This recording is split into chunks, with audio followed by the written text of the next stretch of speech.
Morning, everyone. I'll call to order the Deschutes County Board of Commissioners meeting for July 24th. Welcome all of you to the meeting today, and anybody watching online. If you please join us with the Pledge of Allegiance.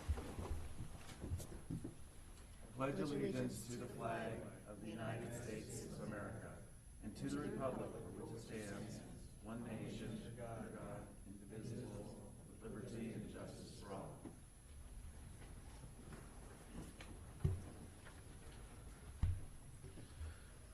Okay, the first item on the agenda is citizen input. This would be for anybody that has input that's not related to a matter on the agenda today. We do have a hearing, so if you're here for the hearing later, there's some blue forms like this up here that you need to fill out and turn in to Sharon over here, and then they'll get to us. That'll be later after we conclude other business. So please get those. Is there anyone here to speak about anything other than what's on the agenda? Okay, so we'll move on to the first item of business is the consent agenda. Any questions, changes, or alterations? I move we approve the consent agenda for today, July 24th, 2019. I'll second it. Okay, any further discussion? Just acknowledging this is where we're purchasing a building. Haven't done this in a while, but this will be good in support of the sheriff's office and activities and sisters. Yeah. I was going to note that also. There was coverage in the paper today and I guess on the radio about it, so I thought it was kind of explained the process, what we're doing well. So thanks, Tom. Okay, any further discussion? No, I'm sure my hometown sisters appreciates it. Okay, thanks. Commissioner DeBone? Yes. Commissioner Adair? Yes. And Chair votes yes. So the first, we have an action item, but I want to mention two other things before we get to that. The first is that we have our 100th anniversary of the Deschutes County Fair coming up. Hope all of you that are here can go to that, and if you know people, remind them of it. Should be an exciting time. I had a report the other day from the room that's been constructed there of all the memorabilia of county fairs going back to all the way into the 1920s. So it sounds like it's going to be a pretty interesting room there, special. The second thing I wanted to just acknowledge that we got some press this week, and we were excited to hear about it, and got a press release out about the Federal Department of Transportation has approved a $60 million grant that's part of a package. We worked closely with the City of Bend, and they had great leadership in their application, ODOT, and now with the Federal Department of Transportation to improve the north end of Bend, the roads out there. It's going to change the path of the parkway there and make the intersection at Cooley easier. It'll make the opening up of Juniper Park. So that was something our county was involved in. It was a #1 priority for us throughout the county, to ease that bottleneck there. So we're excited to announce that, and it's gotten some press this week also. So, any further comments? Yeah. I wanted to acknowledge today that it's the 3rd anniversary of the murder of Kaylee Sawyer, and I want to acknowledge that a law was passed and signed by our governor last Thursday here in Bend, and I want all of us to say prayers for her family, because I know it has to be a horrible anniversary, and I know it isn't getting any easier for them. So just keep them in your good thoughts. Thank you. That's great. Thank you for those comments. Okay, so the first item of business on the action item will be a reading of a proclamation recognizing the week of July 21st through the 27th, which is this week, as the pretrial probation and parole supervision week. Good morning. Morning. Commissioners, Ken Hales for the Community Justice Department. For your consideration is a proclamation to proclaim July 21 through 27, 2019 as Deschutes County Pretrial Probation and Parole Supervision Week. In 1999, the American Probation and Parole Association began requesting state and local governments to proclaim 1 week each year as the Pretrial Probation, Parole, and Supervision Week. And this week is an opportunity for us to recognize the important work that adult and juvenile community corrections professionals do. to change lives and provide for a safer community. This week, people across the United States and Canada will join together and to recognize this week with the goal of raising awareness about the important work that community corrections professionals do. When most of us think of public safety professionals, we think of police and fire and emergency responders. But there's a lot of other public safety professionals that are not as well known or recognized or understood, community corrections professionals being those. It is important, the work they do is important to keep our community safe, to improve the lives of justice-involved persons, to assist justice-involved persons to repair harm to victims and community. This proclamation is one way for us to recognize this effort, and we are fortunate, in my humble opinion, that we have very committed and very competent staff that perform these services. And I appreciate the opportunity to provide this to you and request that you adopt the resolution or proclamation. Good, thank you. Comments? So let's seek a motion to approve adoption of this and the reading of it today. So moved. I second it. And any further discussion? So thanks for joining us. Did you bring anyone with you from your department that'll? Oh, they're all working. Okay, well, I'll do the reading of it and then a few more comments so, afterwards. yeah, So, so let's vote on, we'll vote on it. yep, that's fine. Commissioner DeBonne? Yes. Commissioner Dare? Yes. Chair votes yes, thanks. So this is the proclamation recognizing July 21st through the 27th, 2019 as pretrial probation and parole supervision week. Whereas community corrections is an essential part of the juvenile and community justice programs. Whereas a community corrections professionals uphold the law with dignity while recognizing the right of the public to be safeguarded from criminal activity. Whereas community corrections professionals are responsible for supervising adult and juvenile offenders in the community. Whereas community corrections professionals are trained professionals who provide services and referrals for offenders. And whereas community corrections professionals work in partnership with community agencies and groups. Whereas community corrections professionals promote prevention, intervention, and advocacy. Whereas community corrections professionals provide services, support, and protection for victims. And whereas community corrections professionals advocate community and restorative justice. Whereas community corrections professionals are a true force for positive change in their communities.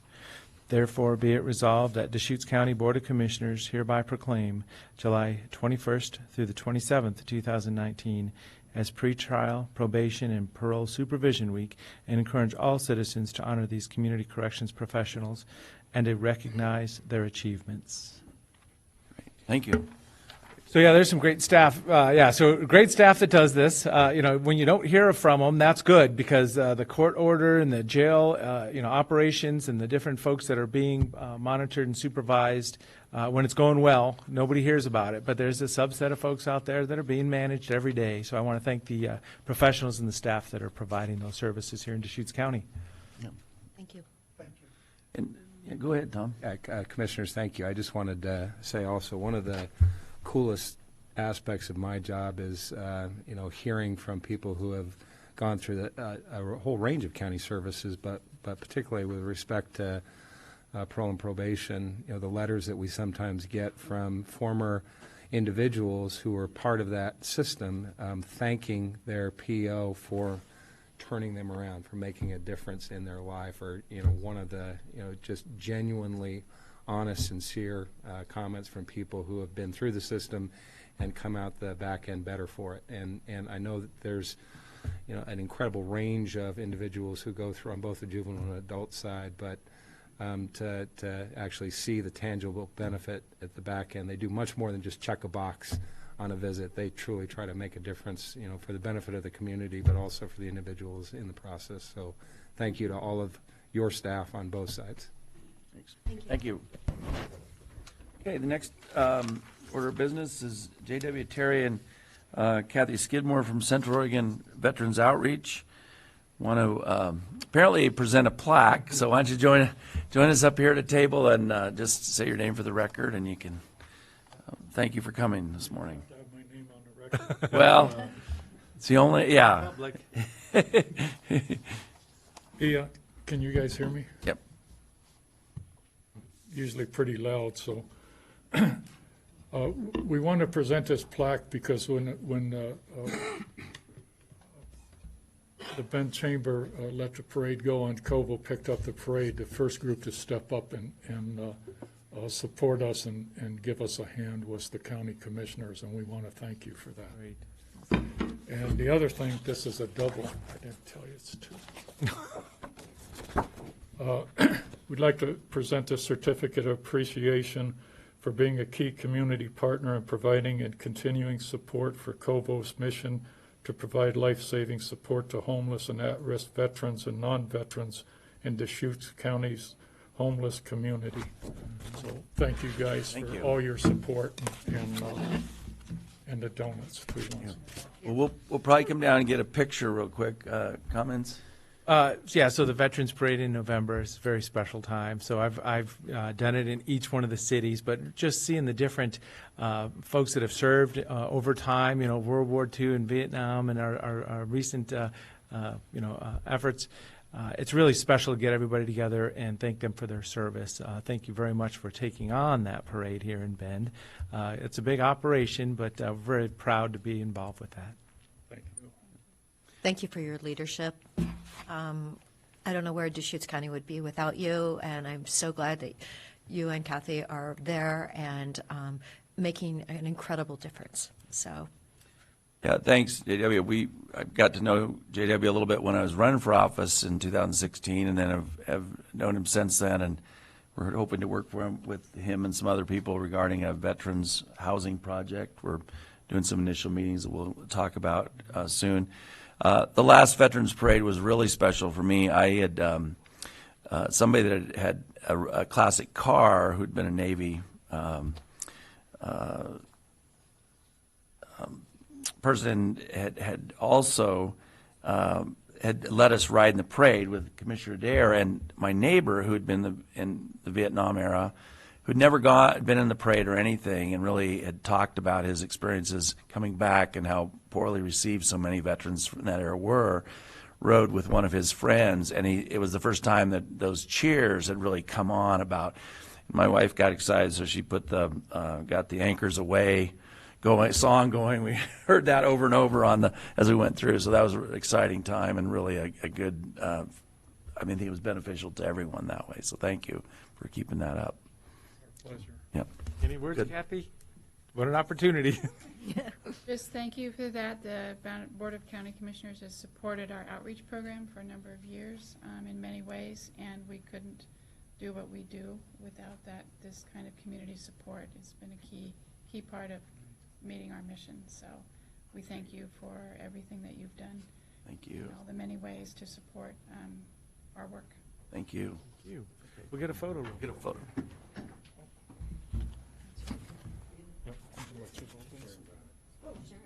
Oh, you got your first.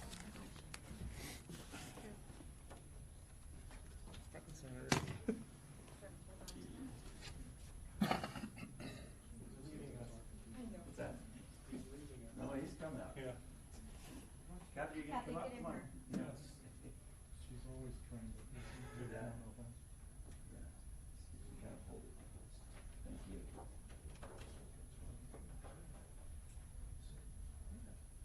Got it? Are we ready? Is this a smiley? Yes, you're lovely.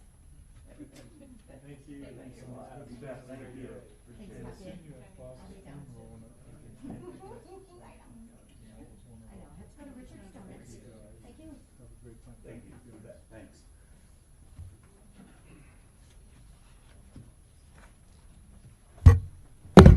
We're going back to work once you guys go back to work.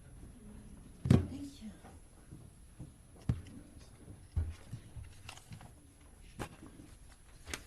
So kind of a nice, let's see, segue from that is we're going to have a presentation requesting support for the commissioning of the USS Oregon. Johnny Corbin, and I don't know if anyone's joining you. I guess you've got some exhibits and maybe a PowerPoint? All right. right behind you.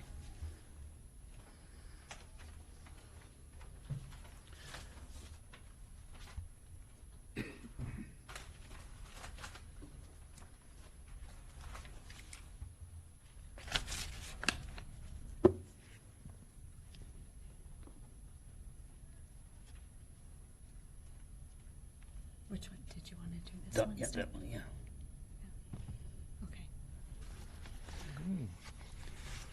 Okay. I want to thank you, commissioners, for having me today speak.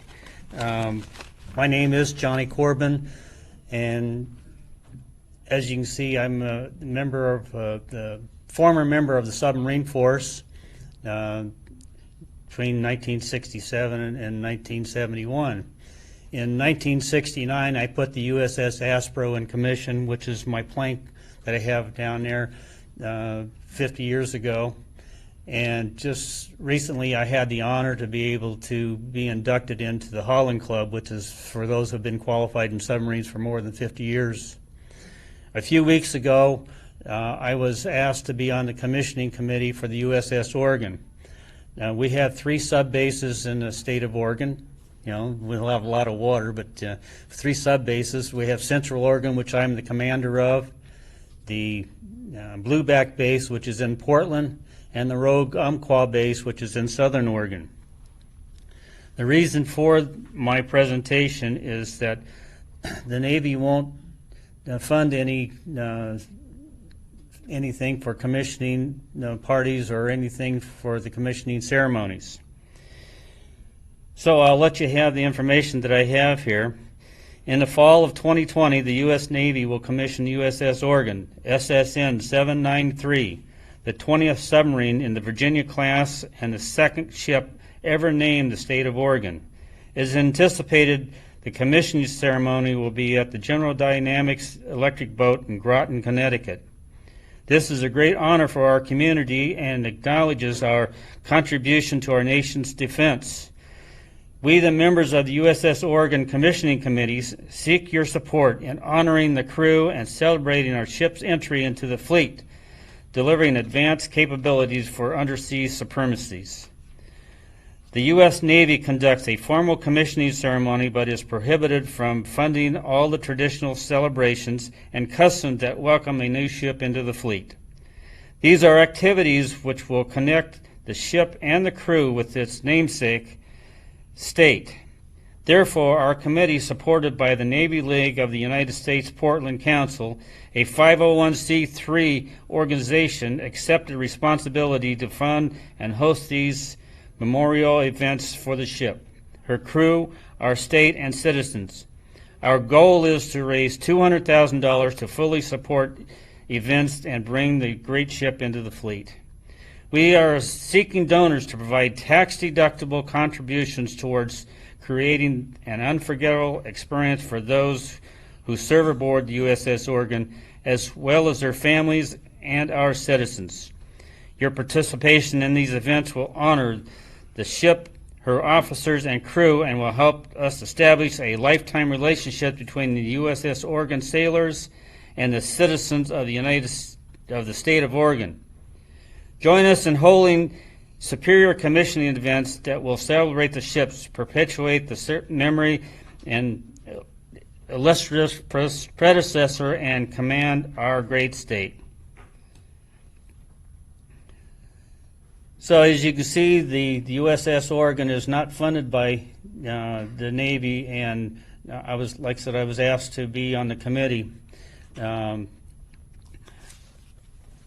is where is it here? The ship does have a challenge coin, which I'll share with the commissioners. And the challenge coin has been very well thought out on what everything means on it. And I'd like to read that if I can find my paper here.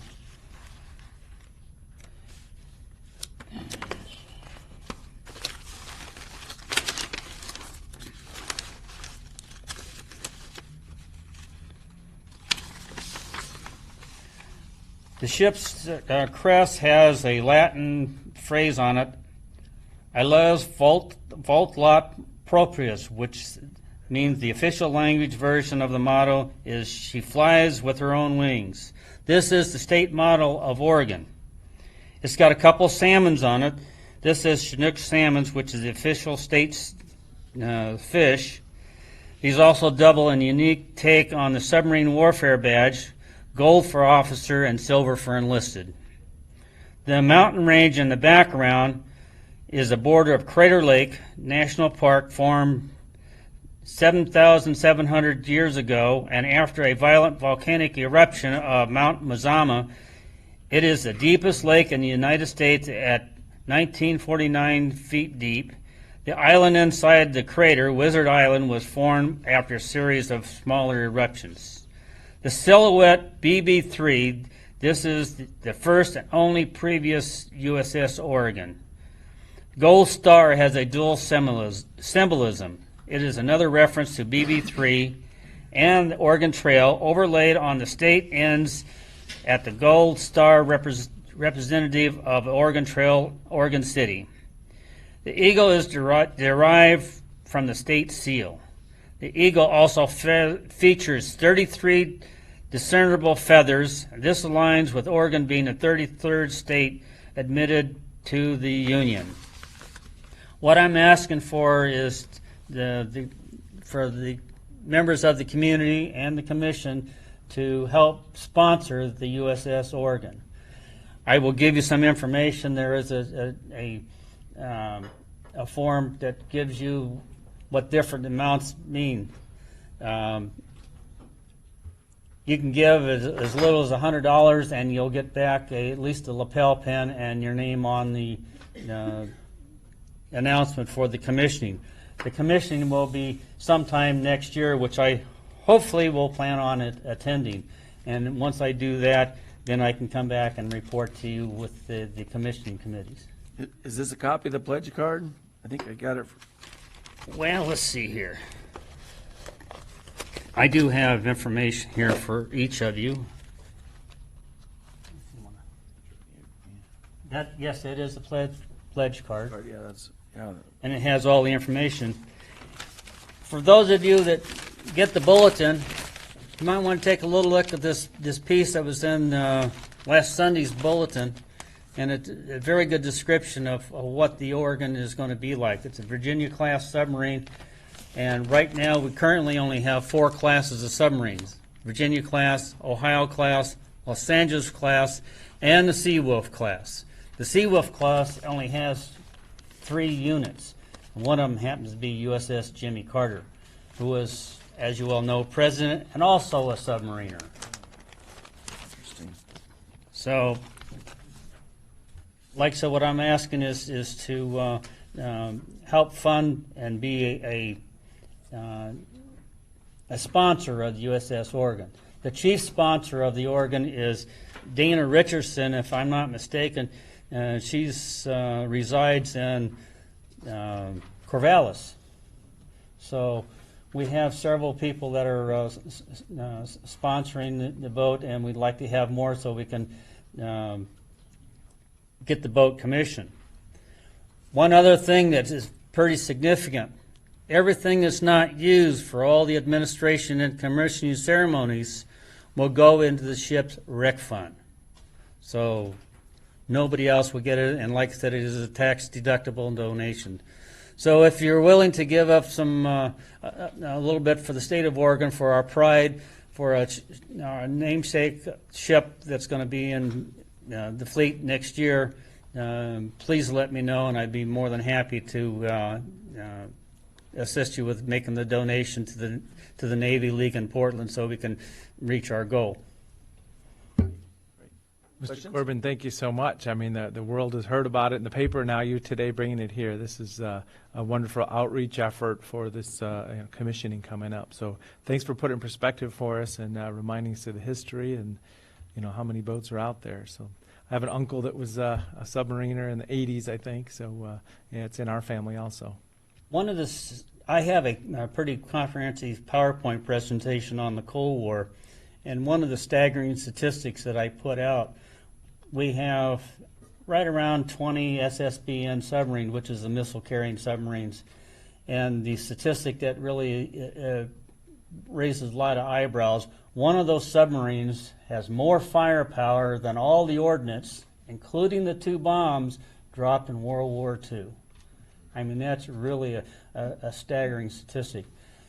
The SSBN is virtually undetectable until after it's lost its first missile, because it has a launch depth of 150 feet, and even the satellites aren't able to detect those depths yet. Well, yeah, thank you for coming in and telling us about this. I'm real interested, in one of the reasons when you brought up the idea that I thought it would be good to talk about at a meeting is, if it's only one of 2 in the name of Oregon, I think for a lot of people that are long-term Oregonians, they'll be happy that there's a second submarine or ship named after the state.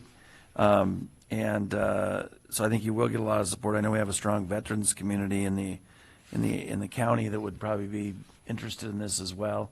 It'd be fun to go to the commissioning ceremony. I have a friend that was on submarines out of that base during the 1970s, so I remember him, and I visited him when he was there, and it was kind of fun. So anyway, very good. So great. Any comments, Commissioner Dare? Where is the ceremony It's going to be an electric boat in Groton, Connecticut. Yeah, I went to sub school there in early 1967. That's the only sub school that the U.S. Navy has, and basically what the sub school does is teach submariners the basics of what a submarine's all about, with a heavy emphasis on damage control. Because of that, at times it has made the difference between life or death. Now, from the submariners, the rest of the Navy has followed suit and started to teach a little more damage control. Because if some of you remember the Forrestal that caught fire many years ago, they wiped out their damage control team in about the first 15 minutes of the casualty, and really had a hard time getting the fires out on it. And since then, the rest of the Navy has taken lessons from the submarine fleet. The USS Holland, which is up there now, is the first submarine that the Navy bought April 11th, 1900. And I'm happy to say that I qualified on my first boat on April 11th, 1969. All right, good. Well, that sounds exciting, and we'll see what help we can offer. Thank you, and hopefully we can get some of your donations, and from the rest of the community, we'd be more than happy to accept your donations for this prestigious event that's coming up. Okay, thank you. Thanks for joining us today. Our next item on the agenda is an annual update from Housing Works. You can join us, and thanks for coming today. And if anybody's here for the hearing later, there's some blue forms like this up here on the table. If you fill those out and give them to Sharon over here, we'll be able to call you when we get to that item on the agenda. Thank you, Commissioners, for allowing us to speak. My name is David Brand. I'm the Executive Director of Housing Works, and I have Wayne Purcell, who is one of our Deschutes County Board members. I do have a PowerPoint for you. I do. Oh, do you need I have a thumb drive if that helps. Magic happens here, yeah. Sure.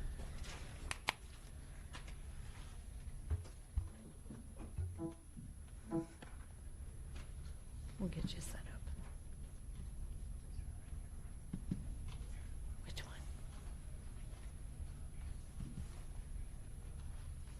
Okay, this one. Okay. There you go. Just to there. So this is a nice picture of our offices in downtown Redmond. So who we're officially known as Central Oregon Regional Housing Authority, CORA. We rebranded ourselves in 2006 to Housing Works because it has a nicer sound and also really better depicts what we do. We are a public corporation, public agency. We were established in 1977 by Deschutes and Jefferson counties, and then Crook County joined us in 2001. We're one of the largest landlords in Central Oregon, and a lot of people don't know that. And we actually help house about 2.5% of the households in the region. Our mission is fostering dignity through housing, so we're actually more about people than houses and buildings. And we have a mission-driven local leadership, so our board is appointed 3 members from each of our counties, appointed by the Board of Commissioners. So you appointed our 3 from Deschutes County. And we have 1 resident commissioner who currently is from Redmond. We serve, again, the 3 counties, Jefferson, Crook, and Deschutes, which rapidly approaching about 250,000 population. And we're guided by 4 concepts. We create housing opportunities for the residents of the region, and then we connect our residents and clients with resources that help them thrive. And we jealously guard the quality of our assets so that we can preserve them in perpetuity. And we also advocate strongly for affordable housing throughout the state and the region. We have 4 core programs. The largest is a housing choice voucher program, which serves over 1,200 residents. We've developed and own over 1,000 units of our own housing. We have our wholly owned property management company that manages all our units. And we also have a nonprofit that we formed that provides services to all of our residents and our voucher holders. Art, can I ask a question on that last slide? Are the vouchers similar or the same people as the real estate development people? Or I mean, there's 1,000 or 1,400 to 1 or 1,200 to 1 and 1,000. Or are they all separate? They're separate, although we do have some vouchers in some of our buildings, but typically they're separate. We also collaborate with region-wide more than 50 partners, service partners. This is just a small list of some of the ones that we use in Deschutes County. Mosaic Medical, Capital Dental, Ben Park and Rec, Thrive Central Oregon, Saving Grace, literally, like I say, there are 50 of them, and they're involved in virtually every project that we do. So we also, like I said, we invest in our families through Families Forward. Since 1996, we've actually graduated about more than 150 of our residents through this program, and the program is designed to get folks off assistance. So, you know, that they're no longer taking a housing voucher in one of our units, but they maybe have bought a house through our program or have gotten education or otherwise met their development goals. And this is kind of an example of one of our clients who went through this program. She was divorced in 2012, had a real bad credit score because of foreclosure. So we helped her address her bad credit history, help her pay off her debts through the PathWorks program, and then enabled her to basically use her voucher to help buy a house. So she is now out of the program and a homeowner in the city of Redmond. And we graduate about 10 folks out of that program per year. So everybody, why is there a housing crisis? We've all heard about it, right? It's in the papers almost daily. And this is a great graph because it shows that, coming out of the recession, our housing boom just went right back to what it was, in the early 2000s, but wages didn't. So wages have been largely flat for all that period of time, but housing prices have doubled. So clearly, it's not a surprise why it's hard for a lot of people to make rent. So what do we define as affordable housing? The federal government says that if you have to pay more than 30% of your income towards housing, it's called rent burden, meaning it's not really affordable to you. In Deschutes County, if you're working minimum wage, which is $10.75 an hour, you can afford about $560 for rent. Well, market rent in Deschutes. Go up, the 1075. I thought it went up like July 1st. So like 11 and a quarter. 11 and a quarter, yeah. So that's a little bit old. Okay. But a month ago, you could afford $560. Yeah. Well, it's a bit. Yeah. But fair market rent in Deschutes County is $884. So if you make minimum wage, you're really not going to be able to afford a one-bedroom apartment without spending more than a third of your income for rent. And in Deschutes County, 18% of the households make less than $25,000 a year. And so why is the 30% threshold important? Why does the federal government focus on that? Well, they've done a lot of studies, and what they've shown is that your risk of losing your housing and becoming homeless, once you hit that 30% threshold, the rate of the risk increases, doubles, right? So by the time you're paying 50% of your income for rent, your chances of becoming homeless in any year is about 1 in 200.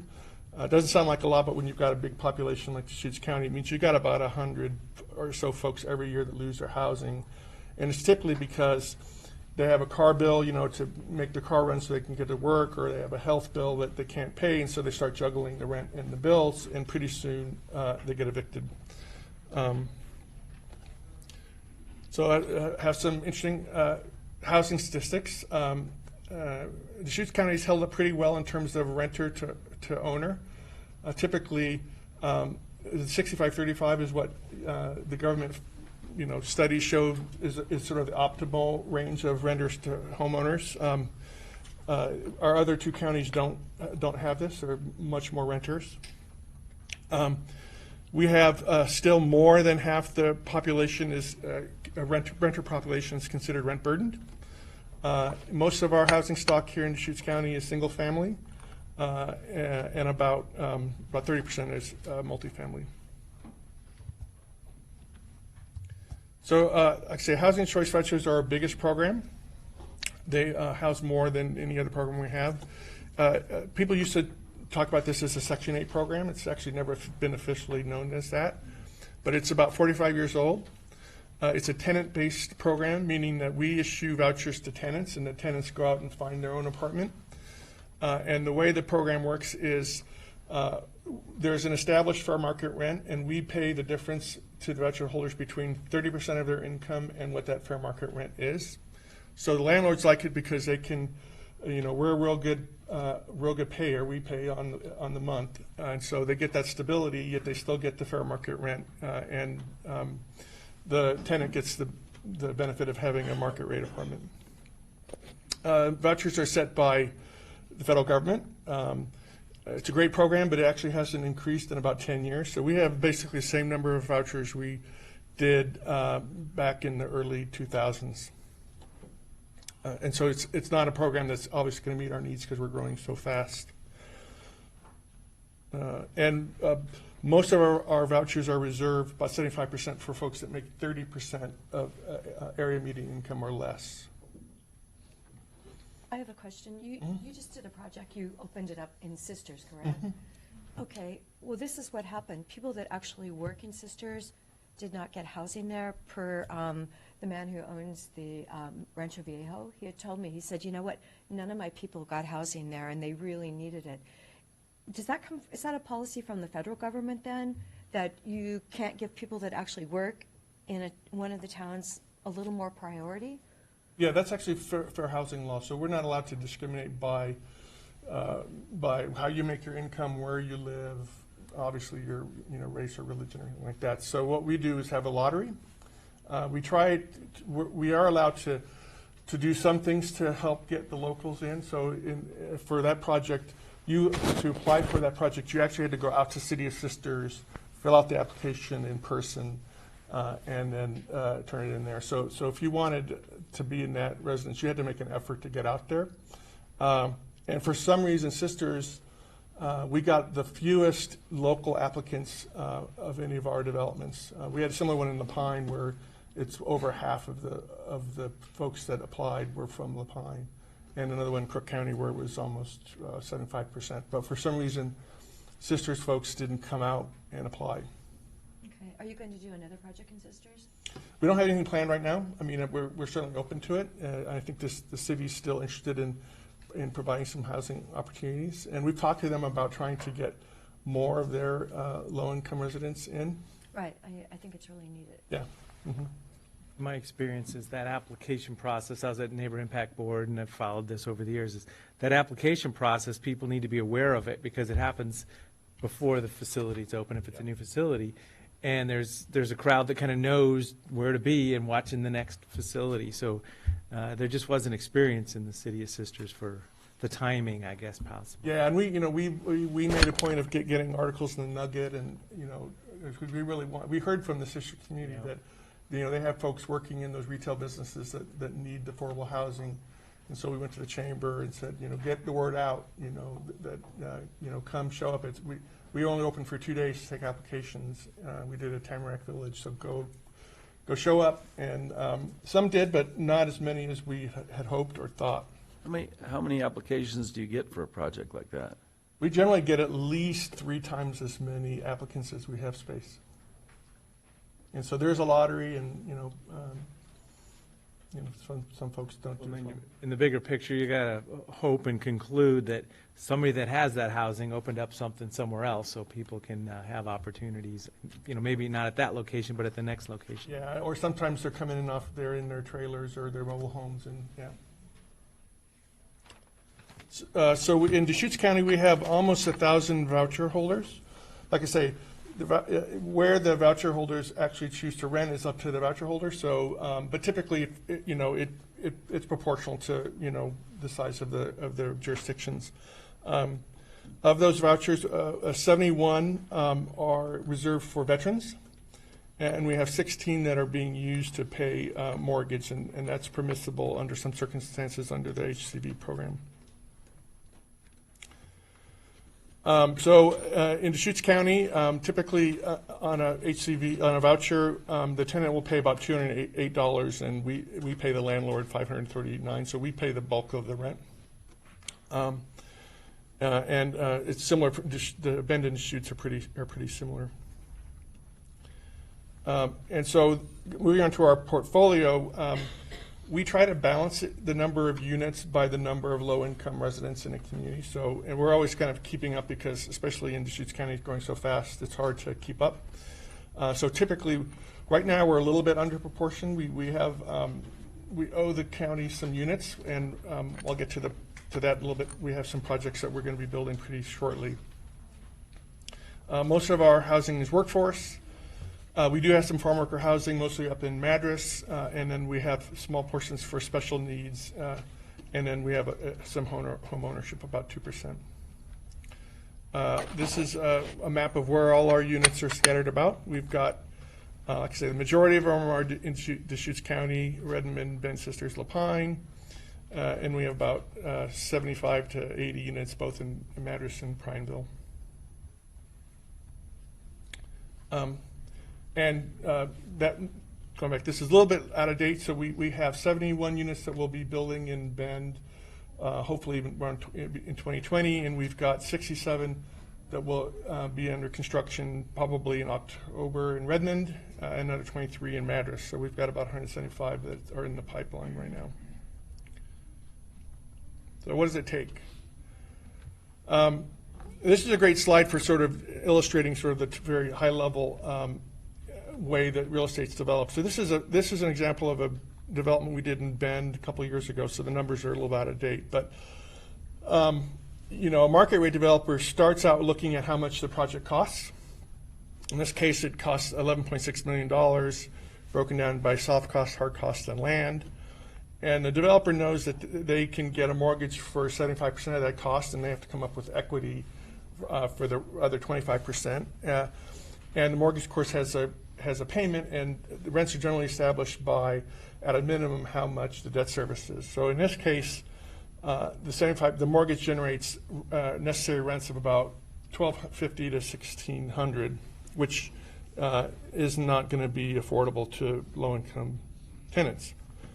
So we go exactly the opposite. We look at what the rents have to be to serve our clients.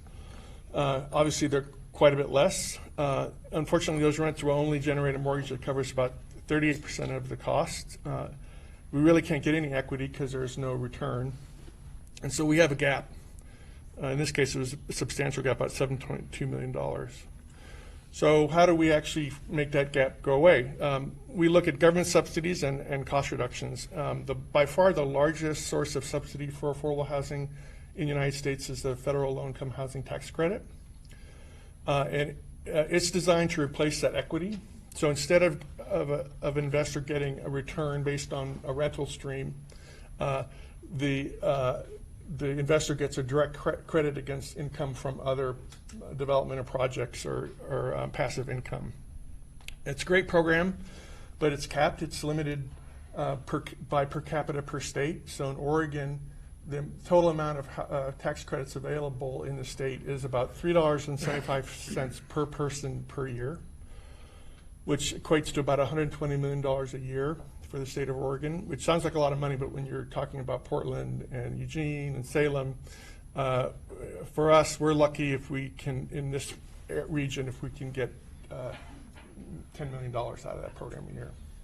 I was going to wait to the end to ask questions, but there's more, getting more. So we've had a presentation a couple years ago, and we spent a lot of time talking about the lift part. And so, but this one, is that a capital partner then that comes in and says, I'll contribute to this to get the tax benefit, or is that the developer of the whole project that goes in for that? So we're the developer. So LIFT is a direct loan from the state. Right, but yeah. So what happens? So we have a piece of land that we want to develop a project on, and so we will go to the state, and the state both allocates the credits and also authorizes the loans. Oftentimes, almost always do it together because both sources by itself are not sufficient to finance. So the state agency actually, this item number 1A, the state agency actually allocates those credits to an entity? Yes. Says you as an entity can get, oh, interesting, it's not. So we just completed, about a week ago, we just got allocated tax credits and some GHAP, not LIFT, for these 71 units we're going to be developing in Bend. But again, it's very competitive. Like I say, about 120 million for a state, and there's usually, it's well oversubscribed, so it's very competitive. Both for the state and the federal sources. So we go to local governments because usually we have financial need even after the state's contributions. In Redmond and Bend, because they're CDBG entitlement jurisdictions, we've gotten CDBG funds typically to help us purchase land. Also, we've gotten local housing fee revenues, which are usually construction excise tax supported. We've gotten quite a bit from Bend. And we've got general fund grants. We've got a nice general fund grant from Sisters to build that Ponderosa Heights. Is CDBG, Community Development Block Grant, and so the local community can give those? If you're what's called an entitlement jurisdiction, which means you have either a population of 50,000 or more, or you're in an MSA that has that. And Bend Redmond is an MSA that meets that? So Bend and Redmond qualify. They're both entitlement jurisdictions. And then we also have gotten some urban renewal support from time to time. We also look for cost reductions. So anytime we can get donated or discounted land, so if Hawksview and Lapine couldn't have been done without the county's donation of the land. We also seek waiver reduced SDCs. As we all know, SDCs are murder on development, and so anytime we can get some relief from that makes it easier for us to make these things a pencil. And then we always look for economies of scale. So we look for higher densities on smaller parcels, again, because it's efficient and it cuts down on land costs. And we're real creative. We mix and match and package these financing, oftentimes 5 or 6 sources to make these things work. And by the way, thank you for that donation from Hawksview, because we wouldn't have been able to do the project without it. And that's all full now, right? The one in It's full occupied. It's been occupied for 2-3 months now. The moment it opened down there a couple of weeks ago and saw how active it was. So, Good. Well, thanks to you for the professionalism in the development effort. You're saying magic is putting a package together, but as I say, once that package, because we saw it in Sisters and Lapine, was finalized, full speed ahead, and those units came online very quickly. So thank you for that professionalism and the capacity to even be able to do that. So I definitely support being a partner and finding the next opportunities to whatever we can do. The county's a little different than a city, but we're here if possible. Yeah. Yes. Yeah. Yeah, I'd love to. I'm a developer, as you guys know, so I to this kind of a thing and seeing how we can be more efficient in what we're doing. A couple frustrations with Bend especially is that it's harder and harder to develop, but we can only do so much, and I know you guys are working, and with Bend we have to get away so we can increase the supply basically. It's a supply and demand issue. One of the challenges is when we bring in a bunch of land on the west side, those houses are being built for $400 a square foot. You all know the east side is where we're gonna get affordable, housing land and stuff like that. So I know you've been talking about the EFU situation, and I'm just looking at the next urban growth boundary because ours was so small here in Bend. We don't have enough, prospects for that. So if you can look long-term on how we can bring in some of this EFU land that's contingent or close by sewer and close by the city of Bend city limits, that's a long-term vision. And if we don't work on it right now, we're gonna be messed up forever. On the other side, what we're trying to do on our end too is it's really expensive to buy finished lots and then go build on them. As you know, the price of a finished lot, we were looking at land cost per acre of somewhere around $750,000 to $800,000 an acre to be able to put a project on. Here in Bend, we just are doing a project that's an acre and a half, and that was $900,000 and some odd thousand for that. That's a ton of money. So in our vision, we're looking long-term, if we can take some of the funds that we have long-term and maybe look at getting some cheaper land outside that's maybe not actually developed yet, and maybe doing part of that ourselves, then we can be a lot more efficient and go in and buy land for $80,000 an acre as opposed to buying it for $900,000 an acre, and with the improvement cost and stuff, it's just not gonna be that great. So as you guys look in opportunities, if you have opportunities to pick up land, kind of on the borders of Bend, maybe that's not quite developed yet or something, that is part of the urban growth boundary or will be coming into the growth boundary at some point, we have to start looking long-term. We're now just going in and doing it, boom, boom, oh, okay, we got money, we got funding, let's go in and do this. And as a board, we're trying to think bigger terms, but we need kind of support from you folks to kind of help us with that vision, if that makes sense. Great. I do want to give kudos to the organization. I became part of it, and, this whole voucher program thing, and I will just tell you that, for me, I had a friend that I went to high school with. I still have a friend I went to high school with.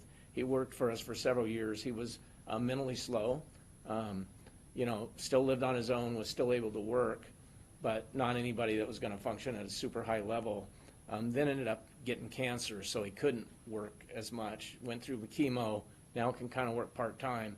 To me, that's the guy we need to help out, you know what I mean? He can't survive on his own. He lived with his mom in a trailer park. She passed away. And as we know, we hear trailer parks are closing up. So that's kind of where I'd say the focus is with it. David mentioned about transitioning, helping people there. There's always going to be that segment of people that don't have the same skill sets as other people do.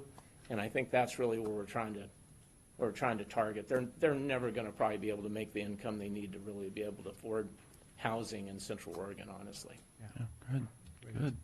We did hear, though, from law enforcement that they were having problems at the Housing Works new facility in Sisters. They were having to go there every day. And I realize you're telling me that, you take people and it's a lottery, et cetera, but that's another side of it that I have heard from several sources. So I would feel remiss if I didn't mention that today. That Totally legitimate. And one of the things that is done that, because for me, I'm not going to be part of an organization I don't believe in. And one of the things David do and the crew do is they kick people out if they're a problem.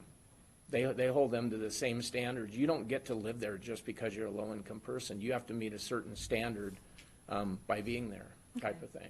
And so they do, right, Dave? I mean, and obviously, to evict people, it's not super easy nowadays, kind of a thing. But they're held to the same standards. And not only that, but there's also services that are brought in to help people do better with their financing and do different things with kids and stuff like that. On your comment, too, I asked the same exact question about why aren't we prioritizing people? Because to me, it's stupid to have somebody from Bend live in Sisters and then drive to Bend to work. And I got the same, it's common sense doesn't always play when you're doing stuff like this.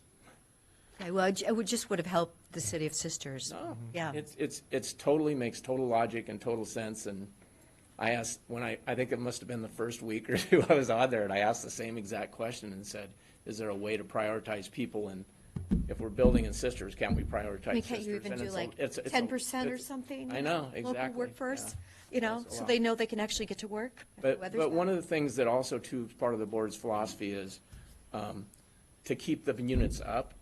And the goal, and I think if you go look at the place in Sisters, you'll see it doesn't look like Oh, it's beautiful. a very low really- income, place. And so part of the theory is to, if you have a decent looking place, and they're still built affordably, and you keep it good and in good condition, then people are gonna wanna be there, and you're gonna attract good people, and good people around good people. They wanna live in a good environment, just like all of us do. Yes, I appreciate your comment, and, yeah, they get kicked out. okay. Well- Well, I'd heard it from a couple different sources, so I felt like, So, yeah, thanks for joining us, and Wayne, thanks for your perspective on the long term. We've started talking about it a couple of years ago about this issue of land price and land costs and what can the county do. And and we are looking at this issue of non-prime resource land. So much land is designated exclusive farm use that really doesn't have any dirt. So it's just rocks and junipers, doesn't have any water, so you can't be farmed, but it's designated that. And as soon as we brought up the idea, we've gotten a lot of opposition to we're hurting farming. So I think it's going to be a very open discussion, but we see that same thing, that you have where will the next urban growth boundary expansion, and what can we do to be ready for it, or what have enough air capacity so the land prices aren't so high. And there's a lot of small little parcels, Yep. less than 20 acres, that are zoned EFU, Yep. that have just been basically a family's lived on there forever, and you Yeah. keep it green just to keep the water rights, because Yeah. you don't lose them, which is a waste too. But that's, unfortunately, that's where the growth needs to be, and there is a lot of little EFU parcels that need to be changed to Yeah. really get to the affordability issue. Yeah. So I Well, appreciate you we're guys working on doing that. what you're doing on that. You're right on point with what you're doing. Thanks. Thank you. thank you. Good. Well, thanks for all the information. Is that- I said, Johnny, did he want us, Yep.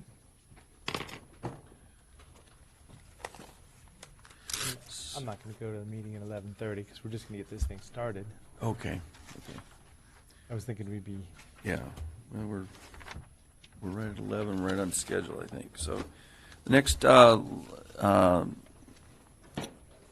item on the action agenda is the consideration of chair signature document number 2019-509, a notice of intent to award contract for the paving of Ward Road and local streets project to Seven Peaks Paving.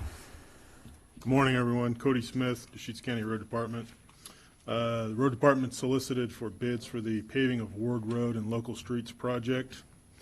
The project scope of work includes paving and full-depth reclamation of Ward Road between Highway 20 and Stevens Road. It's a section of road where we've experienced quite a bit of transverse cracking due to frost heave and temperature swings.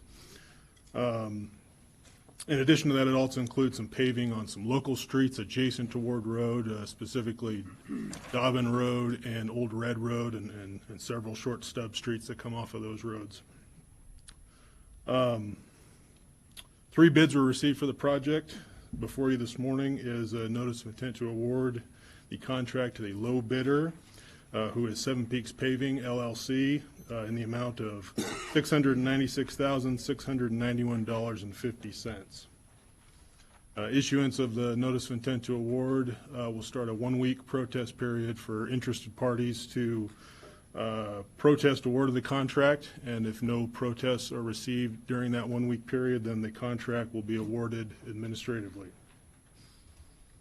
so I see this is a full-depth reclamation, so it'll be a new road after this process. Yeah, so full-depth reclamation, what that means is prior to paving Ward Road, we actually take a big tiller on that road, till up the existing asphalt pavement and turn it into a new road base, mixing it with the existing road base, and then pave over the top of that. Great. Okay. Any other questions or? no, it is wonderful to note that the 3 bids were from Deschutes County businesses, so that was good to see. Sometimes we get bids and none of them are from Oregon even, so that was, great. and quite a bit of a spread on them. So, There was, yeah. And below engineer's estimate. So yeah, a lot of positives about this project. I'll move support, chair signature, document number 2019-509. And I'll second it. any further discussion? Commissioner DeBonne? Yes. Commissioner Dare? Yes. The chair votes yes. Thanks. Thank you, Cody. Our next item on the agenda is the Wildlife Hazard Zone Working Group. We have a presentation from CDD on that. Good morning, Commissioners. Nick Lelak, Deschutes County Community Development Director, and I don't know if others are going to join me, Ed Keith or Chris Grossi or Zechariah. Keith is here. May just be me. Okay, good. Is Zach here? Oh, he's walking in now. Good. So others may join me. We have a memorandum in your packet. A couple of weeks ago, the Board of Commissioners directed staff to propose a committee to address wildfire standards, and there are 4 different components to a committee. The memorandum asks 4 questions. Addressing the type of the committee, whether it's more of a formal, a board-appointed committee or an informal staff-appointed committee. It is not a decision-making group. It's a recommending body, so the board does have flexibility. And if the board has questions about the nuances, I can answer some of those as well as county counsel. The next question is the purpose of the committee. We proposed that the committee address the development, the creation of alternatives for the board's consideration for wildfire hazard maps and zones, consideration of the new R327 Oregon Residential Specialty Code, building standards as well as land use standards, any other standards the board would, or any other issues the board would like the committee to consider.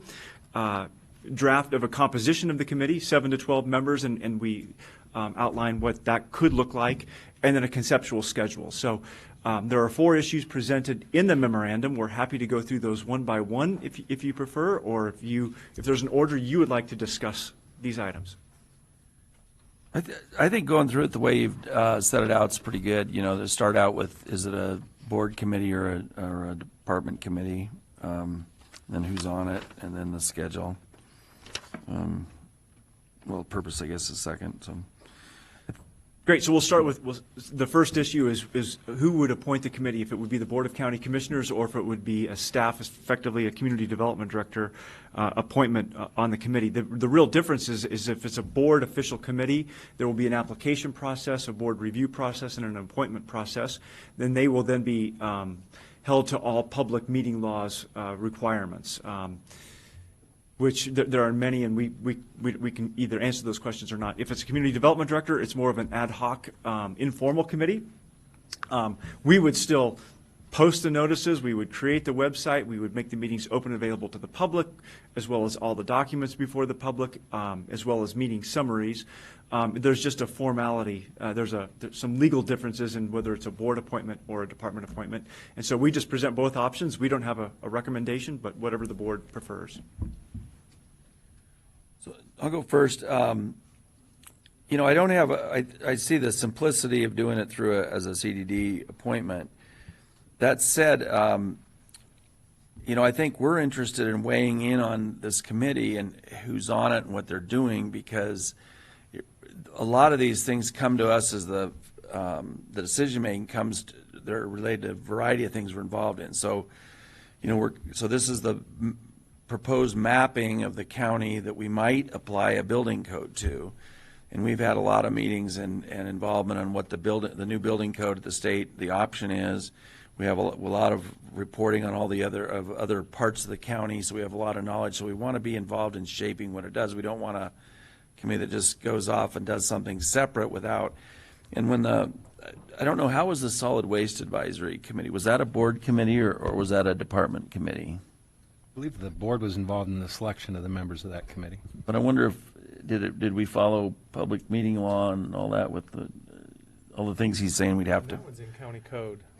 Yeah, you have to follow that regardless of whether the board appoints it or Nick appoints it. There'll be public notice, public will have a right to attend, there'll be minutes maintained, because this body will ultimately be making a recommendation on public policy to the county commissioners. So that definitely puts it under the umbrella.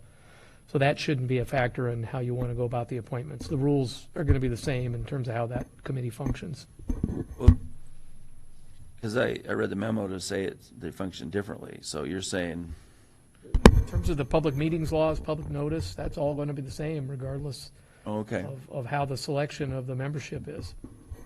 Well, in that case, I would prefer a board committee because we're really seeking advice on a pretty complicated issue.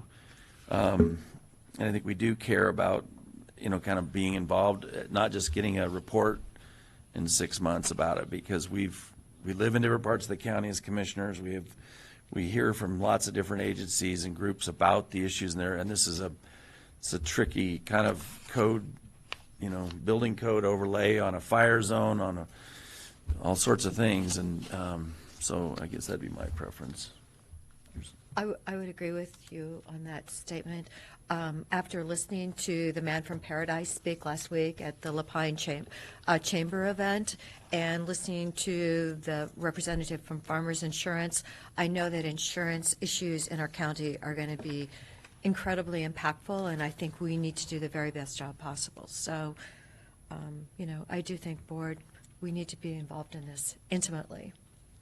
That answers that. I support that also. Okay. Great. Thank you, Commissioners. Point number 2, the purpose to recommend one or more wildfire hazard maps or zones. And then that would be the first part of the recommendation. And then the other 2 recommendations to recommend whether to apply R327 and or land use standards based on the map. So there could be various standards based on the map and the result of the map. So, and then if there's any other purpose for the board, because there's of course wildfire and addressing wildfire is a very, very significant issue, and there's a lot of issues. But we've just suggested that these be the 3 key primary purposes: is the maps, building standards, and land use standards. So the second question is the purpose. A third, or I guess it'd be a fourth point that I think would be valuable to look at is when maybe it has to do with it not just recommending, but analyzing how the proposed code really falls on different developments. We've talked about there's that rule that it doesn't fall on a development that's over 50%, or a subdivision, whatever the words are, that's over 50% built out. So we've got things like if there's a new, the expansion of Caldera Springs, is that a new subdivision or is that part of the original? And so does it go with those? I mean, it's hard to understand how that code would be applied, and that's true of other places, just subdivisions or areas.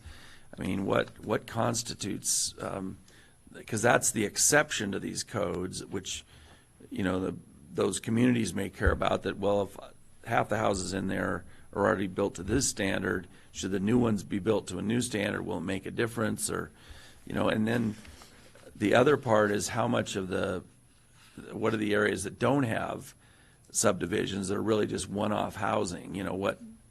How do they fall into this code? So there's kind of an analysis, not just the recommendations, but I think looking at the analysis of that problem and the overlay of that code is going to be important. So just a thought on that. So other purposes, and I suppose we could give further direction on purposes as it goes too, but.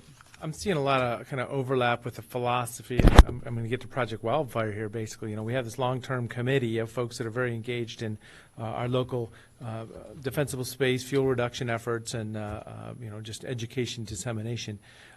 So I don't know, we're talking about very specific land use decisions and the wildfire map and the building codes. But as I say, this all really is in the domain of that Project Wildfire the space that we think of each month when we get together and the efforts that go on there. So I'm not giving specific direction to it, but I mean, I'm just acknowledging that we do this. We've been doing it for 20 years.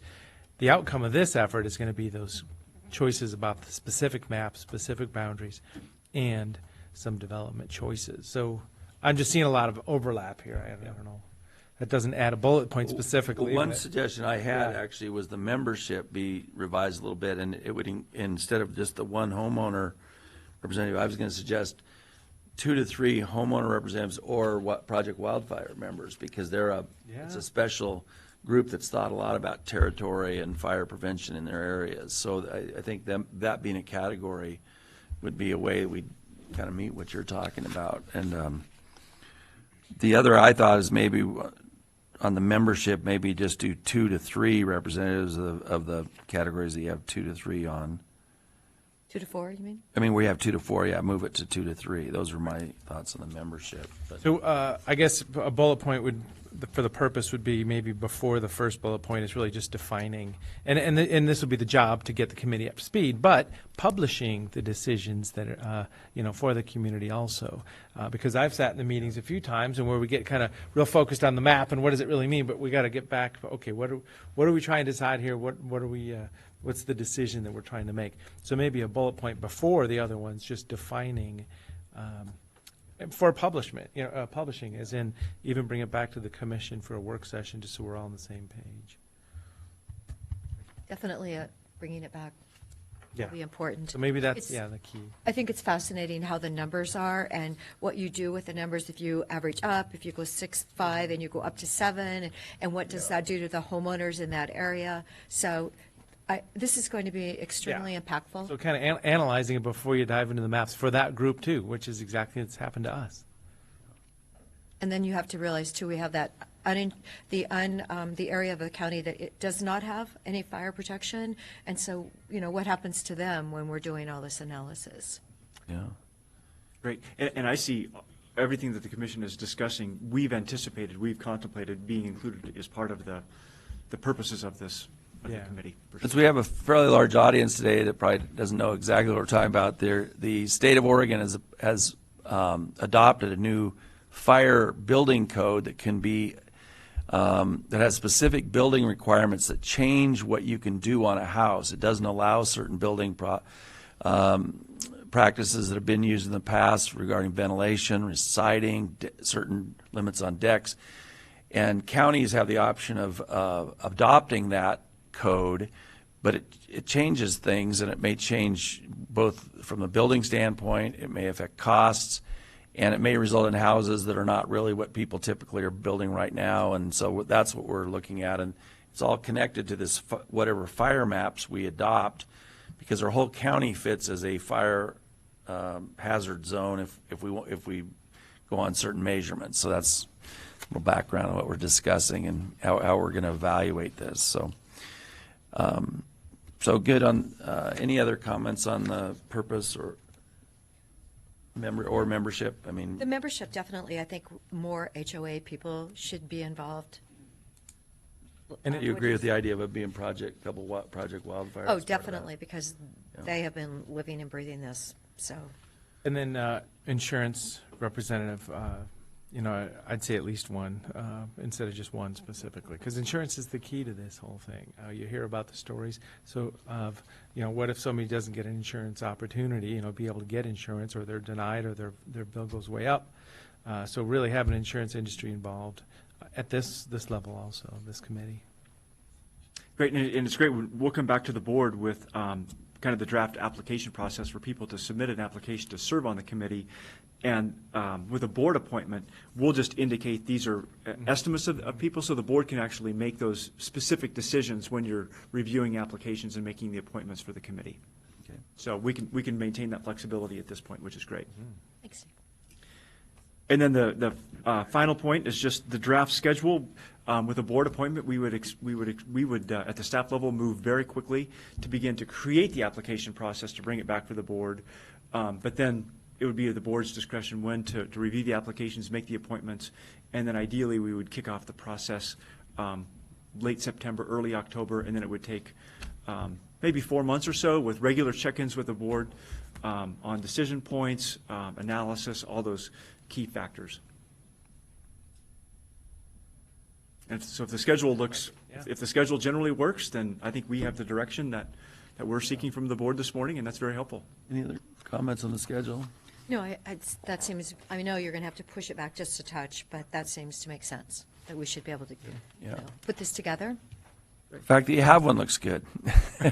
So it looks, and there's quite a bit of work to do, so the December, deadline looks good as a goal for all that's involved. Okay. Ed, any questions or thoughts? Nope. No, I think that's provided the direction we were looking for in regards to the committee. Okay. Yeah. Zachariah, any questions or? For the feedback, and we'll get busy on creating the application process and come back to you. Good, okay. Thanks a lot. Thanks. Yep. Ed, before you go, we're going to talk about the Project Wildfire question a little bit. So, Commissioner DeBone, we're going to, I met with Tom and Ed yesterday about, we were talking about the questions to ask the Project Wildfire. And I thought what we'd asked Ed to do, or the committee to look at, is whether we should move from the contracted person, should we be thinking about that, to an employee or new structure, as we get more serious, have so many serious involvements, and we should be just looking at that question. But Ed had said that your memo had your response to his suggestion, that those have been crossed out, and so I was wondering if we could clarify that, because Yeah, well, that's good. mixed. So I think I was going down that same path, and what I had basically pulled back from is saying, should we hire a full-time employee? Because I'd rather have that come out of the process instead of being the question to go into the process. That's really where I was coming from. Can we expand? Should we be doing more? What does it mean to take Project Wildfire to the next level? And instead of asking the question, should we get a full-time employee, it's more of what can we be doing to do take it to the next level. So that's all. That was my concept. So what about as a compromise? Why don't we do both? Why don't we say, should we do more, and then can we keep doing it as with a contract employee now that we've taken complete payment and jurisdiction over it, or should we be looking at staffing or whatever? Is that, Yeah, would that be all right with you? it's just kind of the eccentricities, whatever I was trying to say, the eccentric choices about how we would proceed there. And yeah, I think we're going down the same direction. What's your thought, Commissioner Dare? We had this discussion last Wednesday about what we're asking Project Wildfire, the steering committee, which we talked about was fairly large, and Right. are we getting enough done given the requests of things we're being asked to do and the pressure from It's pending fire, risk of fire? Right, I know. Okay, so we're July 24th. So far, summer's gone okay, but can we do more? And what's the most opportune way to do more? And Ed, what did you, you're the man, you're our forester, so do you think expanding with our contracted employee is really the most successful way to accomplish safety That's here? the question. Yeah, does it come from Ed? Is he? No. Well, You don't no, think so? he's gonna. We're being asked to direct what Ed does with the steering committee. Right. So. Well, I'm just saying, has it been working so far? Do we need to do more?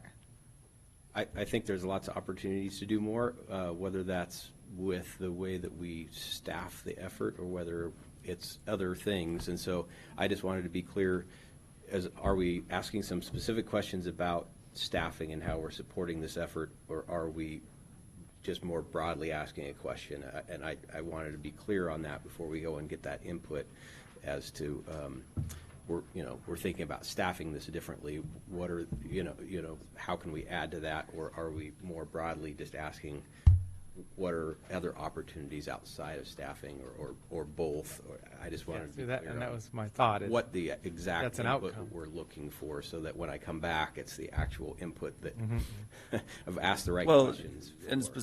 so my view was we should be asking the question because we're in this process where we do a contract for 6 months, and we're asked to do another year contract, and the question is, should we keep doing the contract just like it's always been done, or should we if we do decide we need to do more, should we be looking at an employee, and what would that do? And I'm not saying we should necessarily have an employee. I'm just the question. It doesn't seem like it's a temporary thing, and we don't have very many jobs that the county has a permanent obligation to do that we have always an outside employee contracted. Medical examiner is one of the few I can think of right off the top, but so. But isn't this one of the most important things that we should be doing as county commissioners? Yeah. So what is the best way to do it then? Is it have someone that's an employee? Are they going to meet their goals? Are we going to know they're meeting their goals? So, yeah, well, I'm in favor of looking at, having them look at that question. Right. So I guess that's, the issue came up yesterday was that in giving direction to Ed, it looked like we had different Commissioner DeBone and I had different approaches, and so I'm asking you, do you want that committee to look at that question? Of course. You know, I would think perhaps an employee would bring more to that position. You know, if we're just going to continue on every 3 months extending this contract, if it's the right person. I think the most valuable thing is, reduce fuel and private properties and defensible space and wildland-urban interface fuel reduction efforts. So, as I say, I see it as in, if that work gets done, having an FTE is the byproduct of it. So that's the goal sounds like it's the same. Well, but we're never going to have an FTE unless we ask the steering committee, or either we decide to have an FTE, which we could do, or we ask the steering committee, do you think that would make it more effective, or look at that question. What more could we be doing? What aren't we doing now? Would it give any kind of continuity to the decisions and things? So I don't think we've cleared up. I know exactly. I'm thinking. So are you all right with that question being asked, or of the steering committee, that they Right. look at Well, that? steering I think Commissioner Dare is saying to go ahead and do both. Does that sound? I just want to bring back the most, valuable information to inform, the path forward, and part of that is asking the right questions of a group of people. So, I'm happy to ask whichever questions you think are going to inform you the best. Well, so clarity could be taking Project Wildfire and the community efforts for fuel reduction to the next level. And, would a full-time staff person of Deschutes County add value to that effort? Okay. I think that's. I like that. Yeah, so, because that is asking Are you both okay with questions. that too? That's perfect. Good. I Yeah, mean, so it's we're really the- both questions. We're the fiscally responsible decision makers, and a lot of people are going to say, heck yeah, more people is going to be better, but yeah. See. But there, as we've talked about, there's reasons it's nice to have an outside contractor doing it when they go out and meet with homeowners, and I know Ed believes that. But, But yeah, So go I ahead, think- both questions clearly. I think the reason that we're not just leaving up the steering committee to look at if they come up with it is it really is a county program funded by county money, so we're now in charge of doing it. The steering committees helps us do it. in a But I'm sense. thinking it Deschutes County Code once again. So you mentioned Solid Waste Advisory Committee. That's in county code. We do solid waste, and we have an advisory committee of citizens. We do, community fuel reduction efforts, and it's mentioned Project Wildfire in our county code. So we're committed to doing that by a code. Okay. I guess the only other question I'd have for you then, just so I'm clear, is should I go out and kind of collect this input and bring it back to y'all, or you want to be involved in hearing that input directly from the folks that are involved in Project Wildfire? And I'm open to either one, but I just want to, again, be clear of how that message gets brought back to you, or input gets brought back to you. Well, I would assume that you'd do it at a meeting, and you'd maybe have a subcommittee or something to look at these questions. Commissioner DeBone's the liaison for that, or on that committee, so he might be part of that. And yeah, I think you would talk to us as, I don't know if it's a one meeting thing or how you're going to research it, but I think you just, come back with your, what you've learned. I'd be available to communicate with anybody that wants to talk, as in, just to bounce the ideas or ask the questions and hear some information, but I don't need to be involved with all interviews. Okay. All right. Thank you. Okay, thanks. There you go.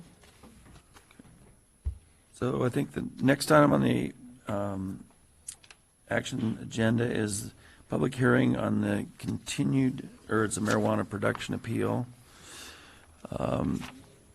So this is the time and place set for the hearing on 247-19-000431-A, an appeal of file 247-18000915-AD. Staff will outline the hearing procedures that will be followed. And if you're here for this hearing and haven't signed a blue form, they're over here in the front. You can do that and give them to Sharon over here, and we collect those, and we kind of call you in the order of you signing up.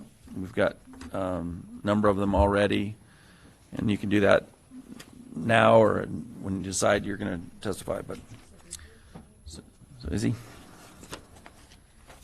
Okay, thank you, Commissioner.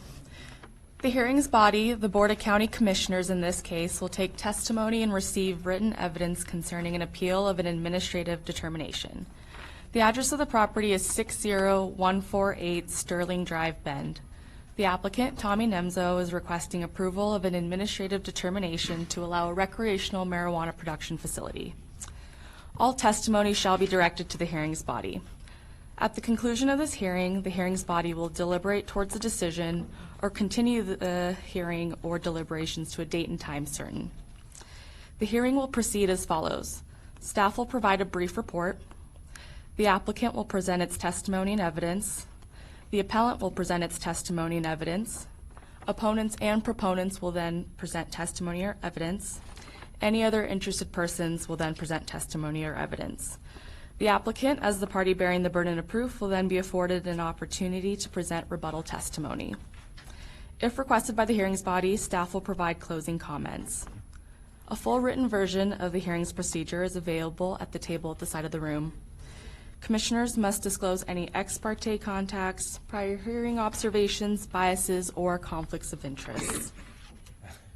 Does any commissioner have anything to disclose, and if so, please state the nature of same and whether you can proceed. I have nothing to disclose other than I did drive by the address. So, yeah, nothing to disclose. I know that we basically opened this and then delayed it for the month, so we've gotten input from folks in this period of time, but, yeah, no conflicts or disclaimers.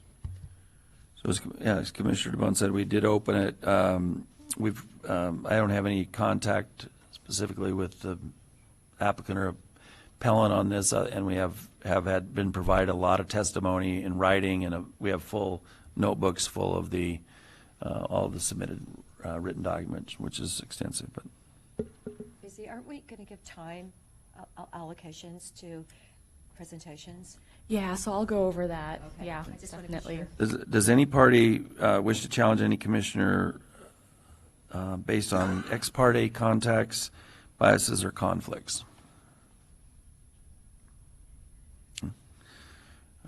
Hearing no objections, the hearing is now open, and staff will proceed with a brief staff report. Thank you, Commissioner. For the record, my name is Izzy Liu. I'm an associate planner with the Deschutes County Planning Division. Before I proceed, I did want to go over the time limits that were set for this hearing. The applicant and the appellant will be afforded 30 minutes each for oral testimony. All other individuals will be afforded 3 minutes for testimony.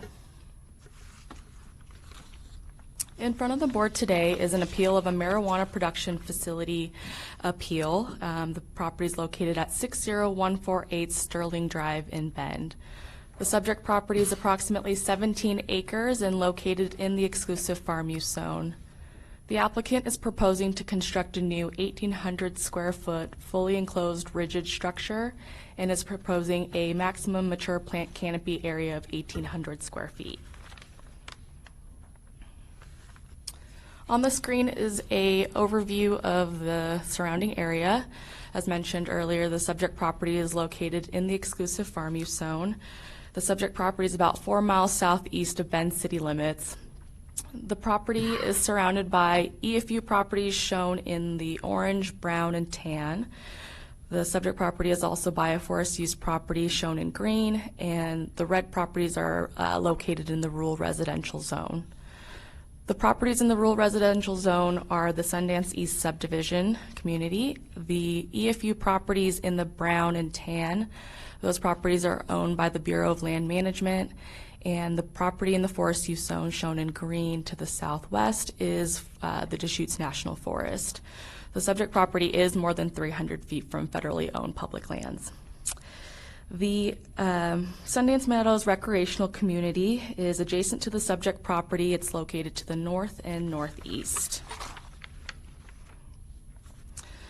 As mentioned earlier, the applicant is proposing to construct an 1,800 square foot fully enclosed rigid structure for this proposed use. The applicant is proposing to construct this structure on the eastern portion of the property, which will be more than 150 feet from all property boundaries. The subject property also has direct frontage on Sterling Drive. The appellant raised four main objections, which are listed here. The appellant states that the applicable Oregon administrative rules were not addressed. The findings related to the agricultural land use policy and the statewide planning goals were incomplete. And the final objection is in regards to the proximity to the Sundance recreational community, which the appellant believes is a possible youth activity center. Details of these objections can be found in the appeal documents, which have been included into the record. On the screen here is an overview of the timeline for this application. Today is July 24th, the continued public hearing. If the board decides to leave the record open, the open record period is typically 21 days. The first 7 days would be for new evidence and testimony. The next 7 days would be for rebuttal testimony. The rebuttal testimony would be in response to the new information that was presented within the first 7 days. And the final 7 days would be for the applicant's final argument. The 150th day in which the county must issue a final local land use decision is currently on September 20th. If the applicant requests or agrees to an open record period, the open record period would not count against the clock, and that does push back the 150th day to October 11th. And that's it for my brief staff report. I'd be happy to answer any questions at this time. Does anyone do you have any questions? Mr. Dare, any questions? No. So just again, a reminder to the, anyone who wants to testify today, there'll be 3 minutes for citizen testimony. The applicant and the appellant will both have up to 30 minutes. They don't have to take it all. We've had their, a lot of information in our notebooks and a lot of materials we've been given. We did do some preparations before the hearing we'd had set a month ago or so. Mr. Hughes, I hope you're better today than your condition was a month ago. So, and also we probably, just from a scheduling standpoint, we'll probably take a break sometime in the next hour. We've been here since 10, and we'll probably take a break. But then I would think we'd probably continue. We won't take a full hour. I would think we'd probably go forward and get. So we have quite a bit of. Quite a few requests to speak, so we'll probably move through. So kind of a general, we'll talk about it maybe around noon. And I'm available. I was going to try to go to a lunchtime meeting possibly today, but I'll be here. Okay. And I know Commissioner Dares needs to leave hopefully by 2. Is that what you? Hopefully. Yeah, and I have the same. I had the same. So this, we'll see if we get through all this. So anyway, so go ahead. Thank you. I appreciate the Board of Commissioners allowing us to continue this, give me a chance to heal up. I don't think I'm going to use my whole half hour because reviewing the staff's decision, I believe they covered everything sufficiently. I think if you review our application, we hit all the points sufficiently. I think it's clear why the application was approved. I hope the commissioners note the mechanical engineer report that we produced that was based on obviously other hearings. Introductions real quick. Oh, I'm sorry. And sitting next to me is the applicant, Mr. Niemzow. Nice to meet you. And that mechanical engineer report, we've been working with the mechanical engineers to make it more detailed, and that was, to date, the most detailed mechanical engineer report that I've seen. So we hope that that sufficiently takes care of the odor mitigation and the noise mitigation. The youth activity center issue raised by the appellant, I don't believe is what was intended to be a youth activity center. It appears to be a indoor pool and a unused tennis court that has a fifth wheeler that is occupied by 2 people who seem to live there. My client has not seen any children over there, has not seen anybody using the tennis courts, is not aware of what goes on inside the building.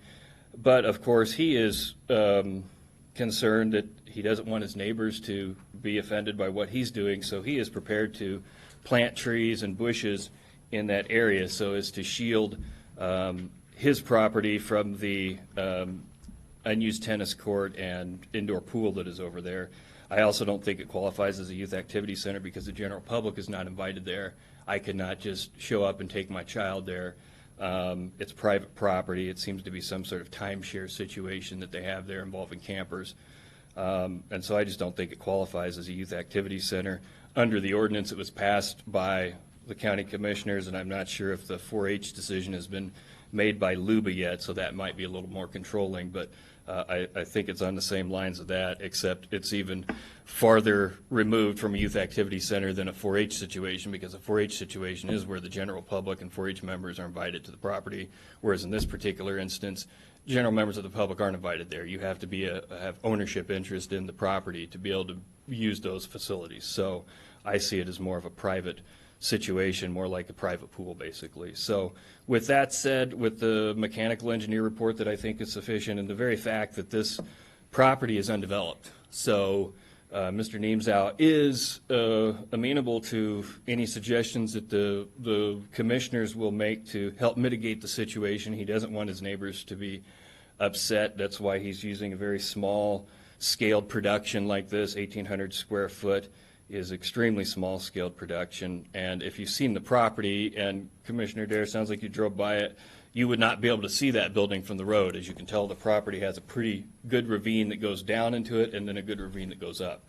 In fact, it's a property that is probably not going to be suited for building in certain areas. Part of the property you couldn't even build on. So this particular spot that he chose to propose for this building is out of sight, out of mind, and nobody's going to know what's going on down there except Mr. Neemsau, and of course anybody who is sophisticated enough to go online and read hearings like this to see what's going on. But other than that, most people are going to drive by that property and not even know there's a building there, let alone there's a marijuana grow going on there. So with that in mind, I believe they have met all the applicable standards. I believe the staff articulated that, and with that, we'll close our testimony.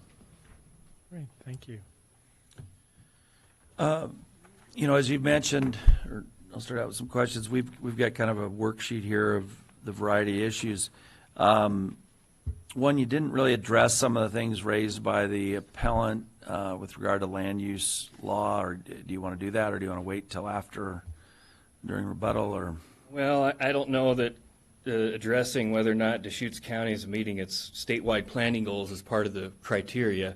I will say that despite what some people may think, using greenhouses or operating indoors is an agricultural activity. In this case, it involves cannabis. If you look up at Canada, Europe, other countries, they do extensive agriculture in greenhouses and indoor production as far as hydroponic tomatoes, hydroponic lettuce. So cannabis production is agriculture. This is a very marginal piece of EFU land, and this is a suitable agricultural activity that can be used on this EFU land. So I think this actually does meet and the statewide planning goals of preserving EFU land for farming, because this would be preserving a very marginal piece of EFU land and being allowed to use agricultural activities on it, which is the intended purpose of EFU lands, is to actually farm. So a couple of questions that come up from reading the record. One was I think this is the first application where the proof of a water source that was just from a water company. Usually we had water hauling companies talk about it. So I wasn't clear from the application or from the documents, was the water from Avion, is that water that's already going to that property and they're just going to be able to? Yeah, there's a tie-in right at the road. And is there a limit on how much can go to the property? Is it a 2-inch line or a 1-inch line, or do we know? Or I'm not sure they determine the actual gallons per hour or what the flow is going to be, but it's going to be just like any other hookup. It's not going to, I mean, they got a trench and they've got a hookup, but that's all on the property. The hookup is right at the property line.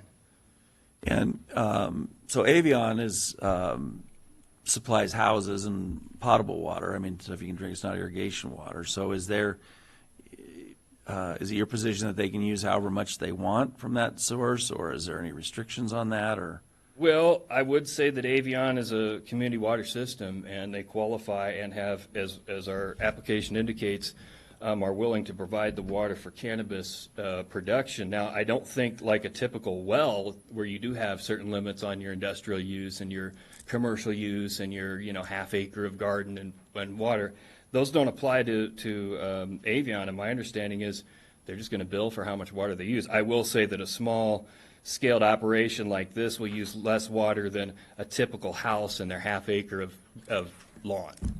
It'll use way less water per year than even your typical residential in their watering of their yard. So I have a half acre with Avion water, and you have lawns, so I kind of know how much water I use. So your testimony is that's the upper limit, is you would not be as much as a single-family house with. Yeah, and I don't believe they've ever indicated what their limits would be. I know Mr. Neemsau, whatever those, he wouldn't meet those based on his proposed plan. But my understanding is they have industrial water rights, they have commercial water rights, they have residential water rights, they have a whole list of water rights, Avion does. And to my knowledge, I've never heard of them metering it and say you can only use so much for your yard, you can only use so much for your household. I've never heard of them doing that. Well, yeah, I don't know. We've never had anybody that came in and said, we're going to use this out in EFU to grow farm crops, so to speak, that I'm aware of. I mean, it may be going on other places in the county, I'm not sure, but it's just usually it's been a hauler, so.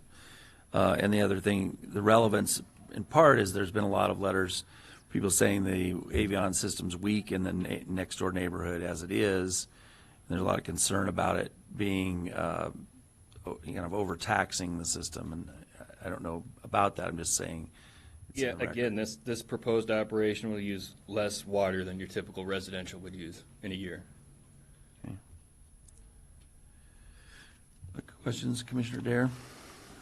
Oh, no, I thought I should just clarify that I was at the site because originally Sundance, I believe it has 200 homes, and that was one of the access ways out. I was with Nathan Garabia, our emergency director, and with Ed Keith, and we were checking out ways out of critical places, such as I was in Tollgate that morning, and then we went down to Sundance, and it's clearly designated now no trespassing, and I believe that's where originally at one point in time people could get out down some road on the property. So that's actually why I was there. Any questions, Commissioner? Questions? The other area I had questions on were the,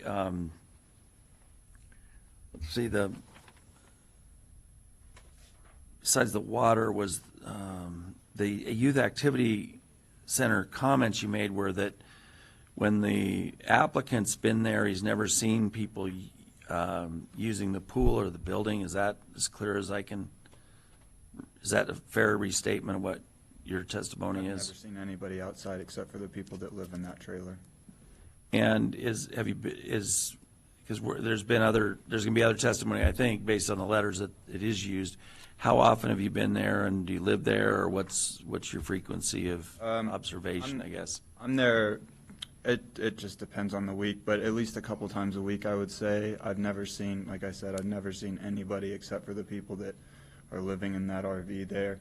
I did see the pictures that they submitted for the 4th of July from, 2016, I believe it was. But it's a holiday, so I would expect them to have a big event, maybe. But it's private property, so. And how long have you been there, going there a couple year, of times a week? A year, at least a year.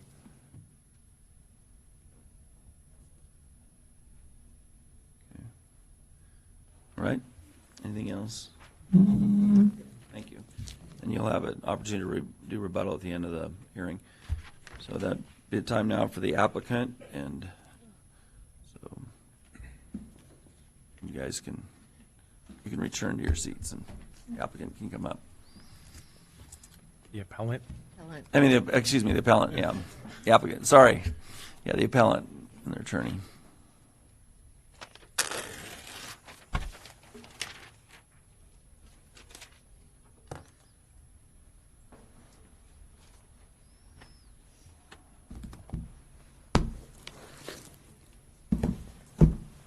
Mistake, I say. I get it mixed up. Yeah. Oh, go for it.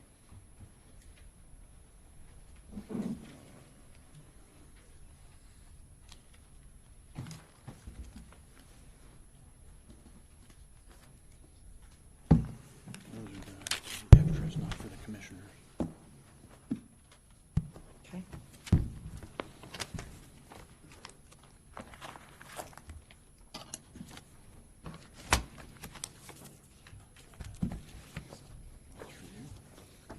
you.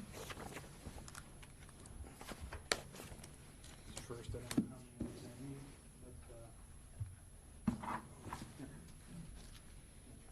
Okay. it's intended to just kind of go along with my narrative, so you Okay. can walk through the Good. documents that I'm going to reference. Thank you. And we'll provide other ones for the record. Good morning, Commissioners. I guess before I get started, could I get a show of hands from the people of the Sundance community? Thanks for being here today, and thanks for your support. You'll note that there's a lot of concern in this case. My name is Keith Adams. My wife, Kristen, and I are appellants in this case. We live on 60135 Sterling Drive in the Sundance subdivision. We live directly across the road from the proposed grow, along with our neighbors, the Bilton Smiths with 2 children, and the Donaldsons with 4 children. You'll note the locations of our properties on this first map here, as well as the facilities at Sundance Meadows in relation to the subject site.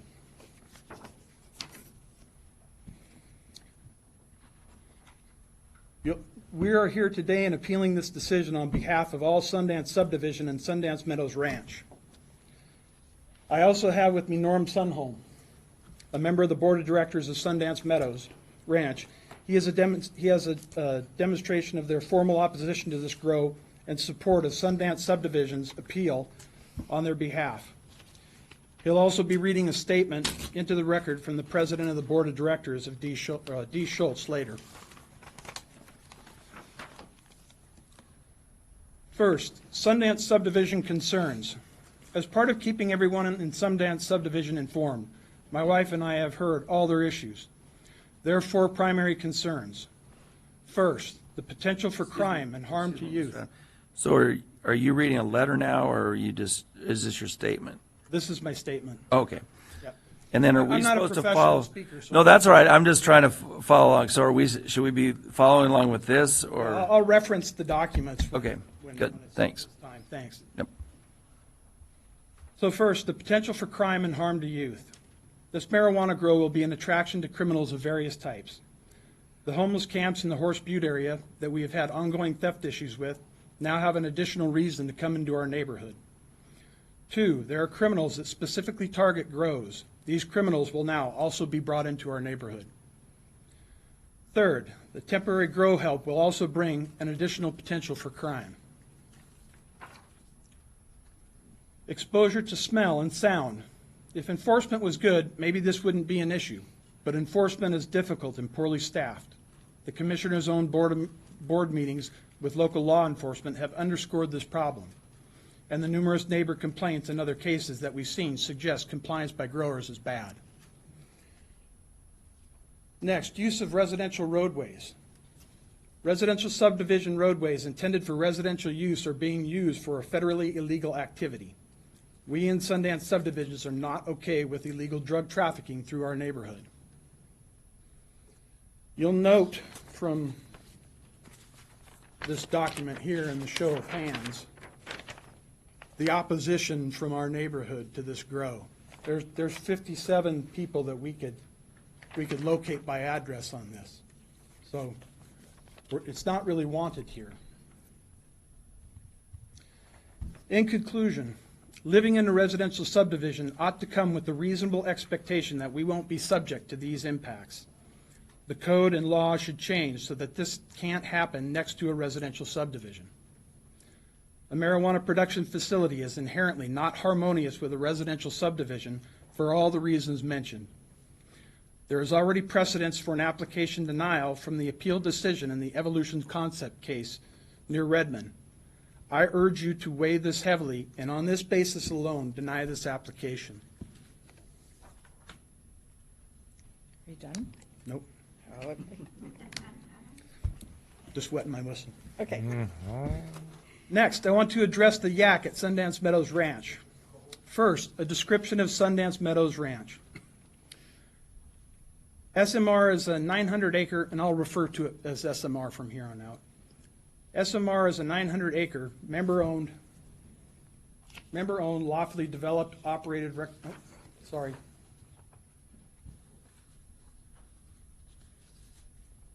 That's the problem with, oh, we're good. SMR is a 900-acre, member-owned, lawfully developed and operated recreational ranch with 517 active family-owned memberships, which represents about 1,500 people. The membership has relatively low turnover. 60% have been members for 10-plus years. SMR is open year-round with numerous RV camping and lodge accommodations and fixed recreational facilities for its members, as well as for daily and overnight member guests, which includes numerous children. The many recreational facilities and activities at SMR are outlined in the marketing brochure,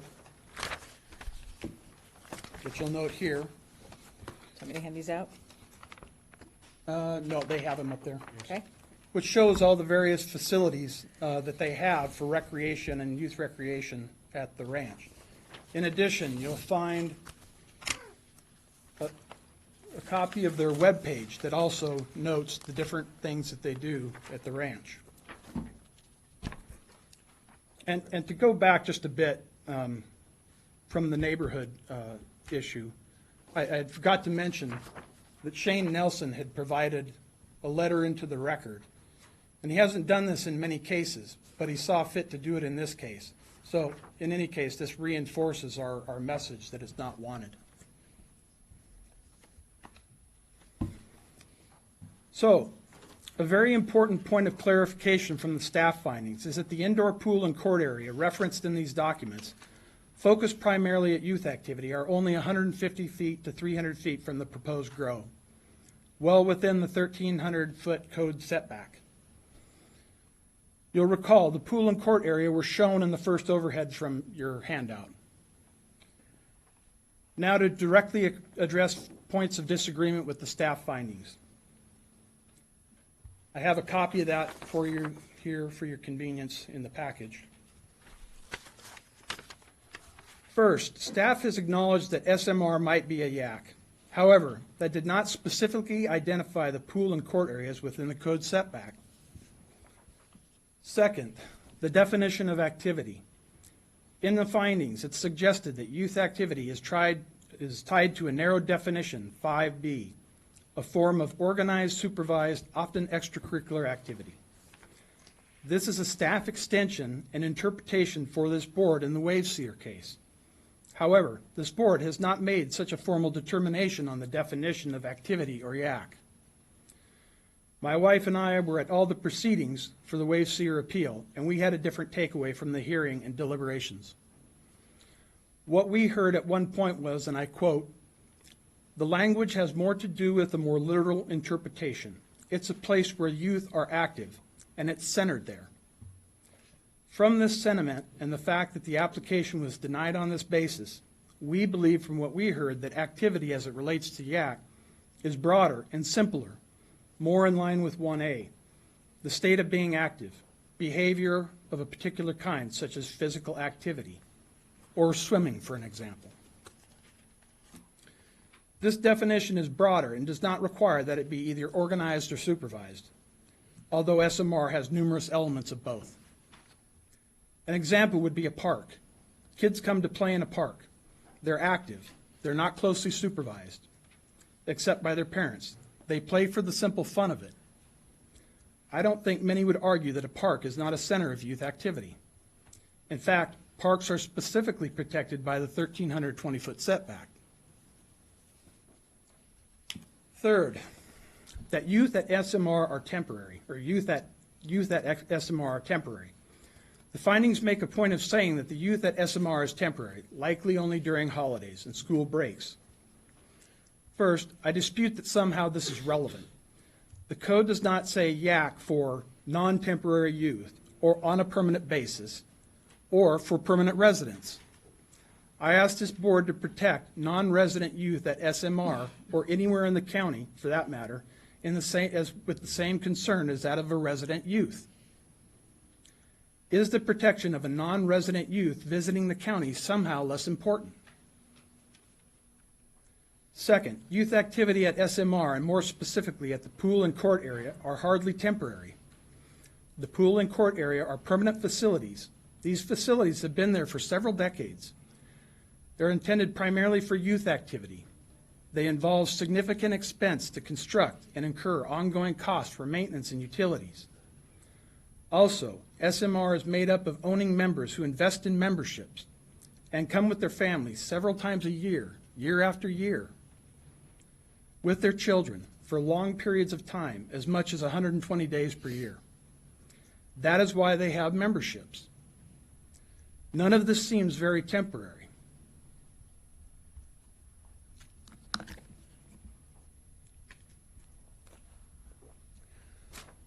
Finally, I'd like to address youth activity specifically at SMR.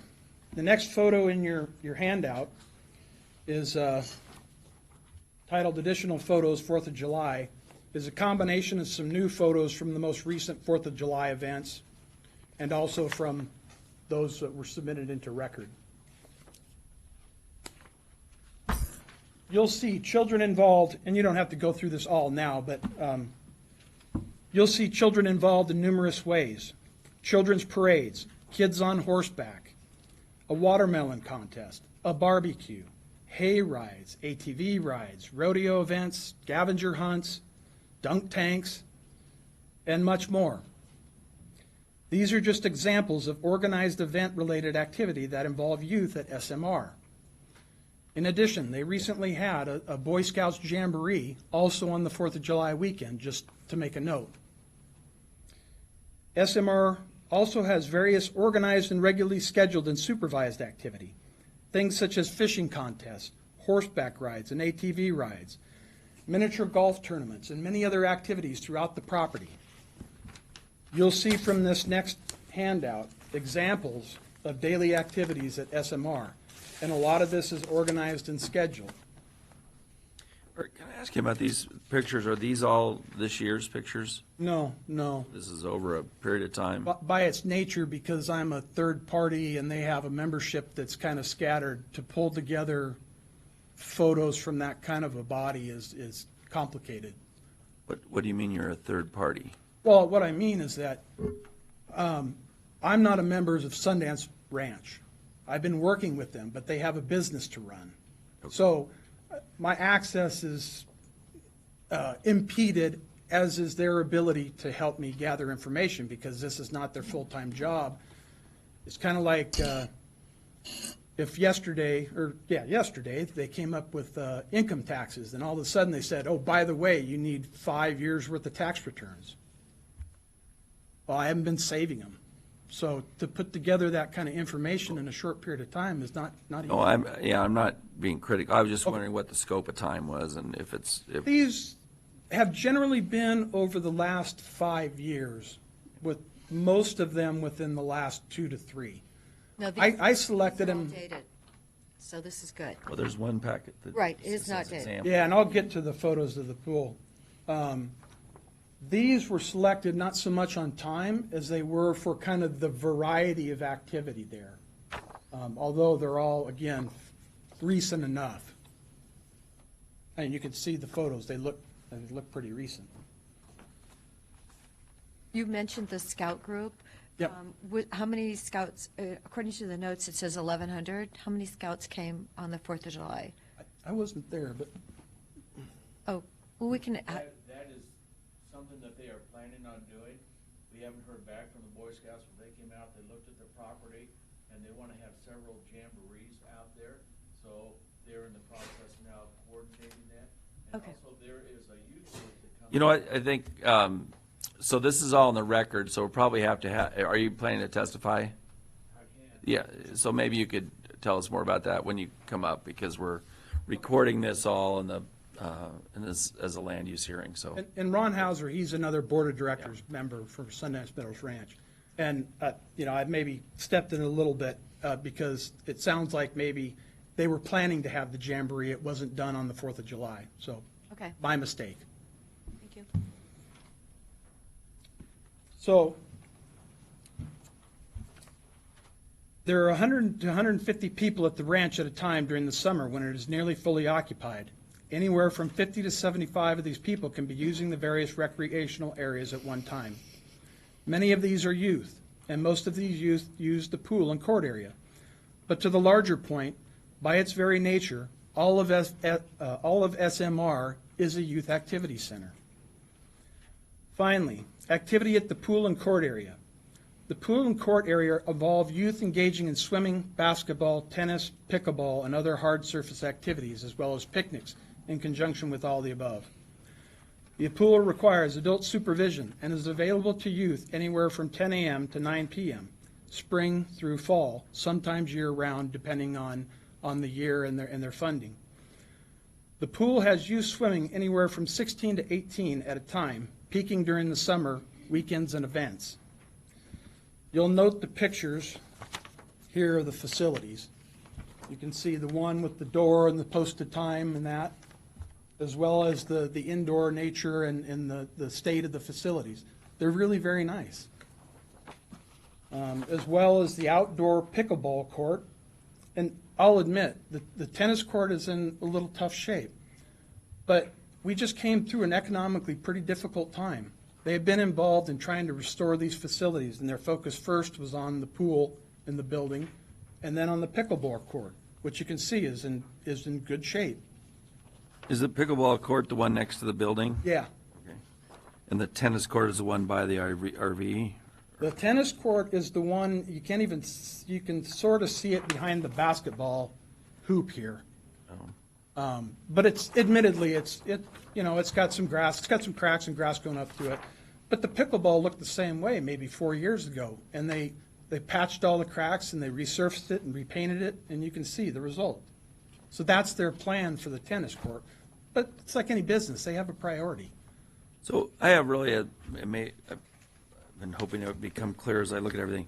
So are the pool, I haven't been out there, the pool and the court area separate from what you're calling the rest of the ranch activities center? Not so much. Or is that, I can't see it really on a map as the separate item, so that's what I'm. Yeah, there's actually this here, right there. I don't know which one would be better. I'd use this one because it shows it right there. It's possible I'll take it, maybe sometimes we do go out and look at properties where we're involved in land use, and I may do that. I haven't been out there except at individual lots before, but I haven't really looked at them. I can't recall. I guess what I can say is that the whole ranch is a scatter of different things, barns, lodges. This one just happens to be in this corner of the ranch. As I said, the whole thing is active with youth. It just happens these are principal facilities for youth. I mean, it's a pool. So these other activities you're talking about take place other places around the ranch? Yes. Other than the pool and pickleball court area? I guess that's what I was getting at, because Correct. we've had the other cases we've had specific activities like in an arena or specific, but I don't know if we haven't really, and then we've had ones brought up where it was just a small parcel where they had 4-H meetings, but this is really a bigger area that you're saying that youth activity occurs at.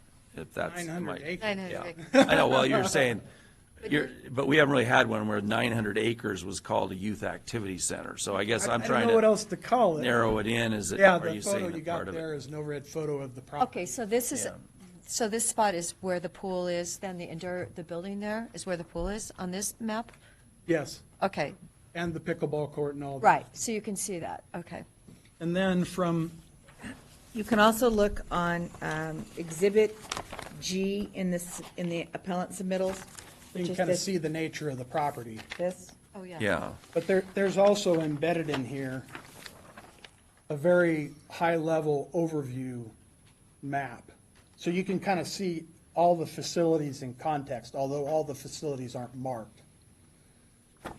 Exhibit G does mark all the facilities, and it shows the indoor pool and sauna in the upper left-hand corner of the location. But there's also an irrigation pond here that they do stock with fish in. In fact, they're our saviors, because when we have wildfires out where we're at, we know it because they're dunking buckets out there. So they're our best friends.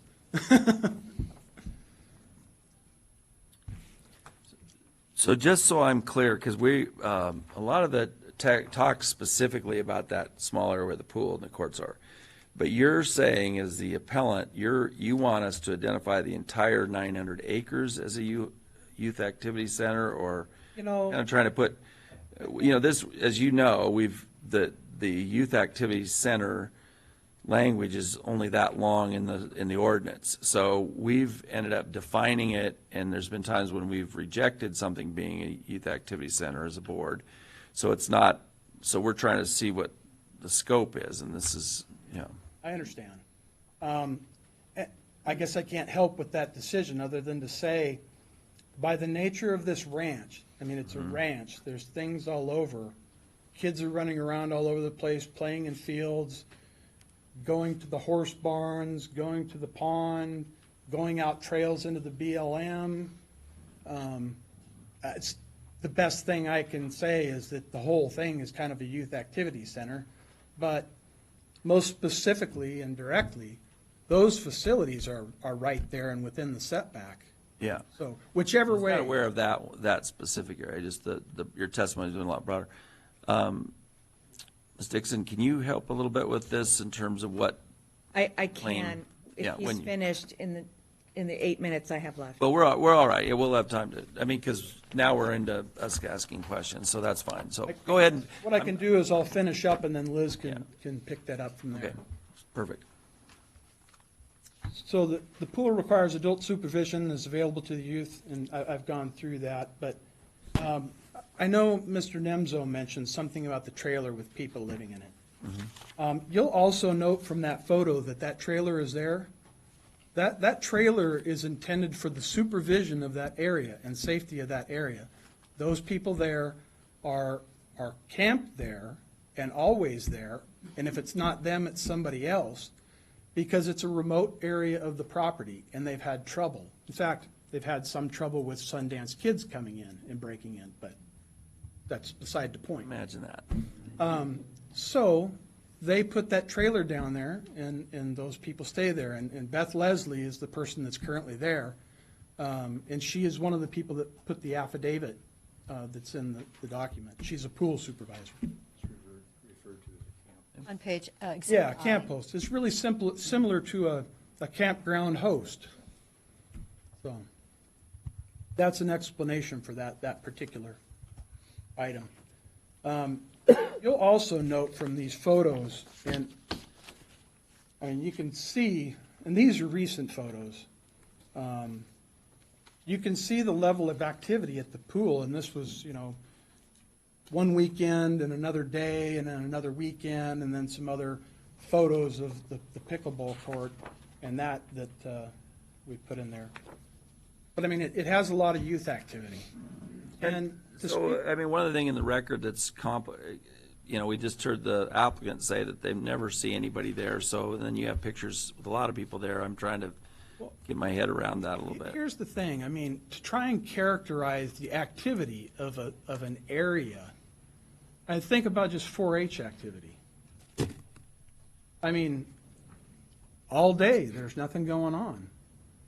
In fact, many of the nights, there's nothing going on. And on one day, on a weekend, all of a sudden, kids show up and they're there for a while. One, I dispute the fact that he's been there as much as he has. And I have photographic evidence of tire tracks and the nature of his comings and goings. And I think over the last month, I've counted maybe 6 times. And that's been for maybe an hour at a time. And one specific time, his car was parked out front, and I have a photograph of it, and I have it time-stamped. And in fact, this photograph in here from July 7th was within 15 minutes of him leaving. So, I don't make too much of somebody who comes around, even if it was a couple days a week. It's never been more than maybe an hour at tops. And me and my neighbors, you can imagine, we watch.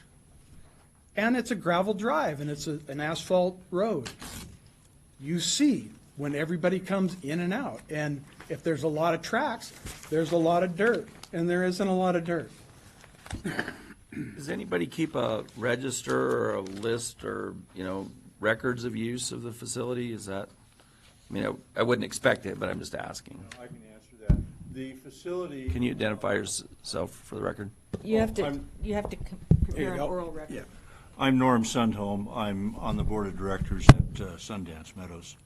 The pool has a code lock on the door, and that's so that we just have members only, because in the past we did have people coming in from the outside from the residential development. We do not have a record of how many people are using the pool, but I can guarantee you it's used a lot, because what do kids do in the summertime? They go swimming. So that facility is used a lot.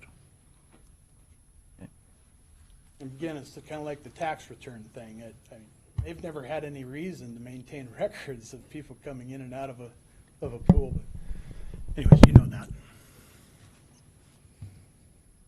So I guess, in conclusion, SMR is by its very nature a youth activity center. I think we've shown that the SMR pool and court area is a particularly active area for youth, and that it is within the YAC setback. In fact, it's alarmingly close to the proposed grow location, as you'll see from the final photo. This kind of blows the location up and gives you a very keen perspective on how close it is. It's 151 feet off the property line, which, if it wasn't a YAC, meets the code, but Is that Exhibit E you're holding there? it's Exhibit E, 1 of 3. We urge the commissioners to also deny the application on the basis that a YAC exists at Sundance Meadows Ranch, and it is within the code setback limit of 1,320 feet.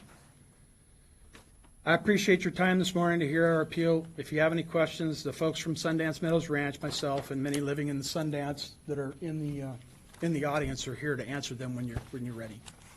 Thank you. Thank you. Thanks. No, later in the public, or we can provide it to them. Okay, Ms. Dixon? Yes, Chair Henderson, it's been half an hour, so if I take 10 minutes for my remarks, is that acceptable? It is with me. I asked a bunch of questions, so that kind of interrupted the flow, so. That's why I'm we asked some asking. other I can questions. do it in Is that 10 o- minutes? Is that It's fine. reasonable with you? Okay. Yep. Thank you.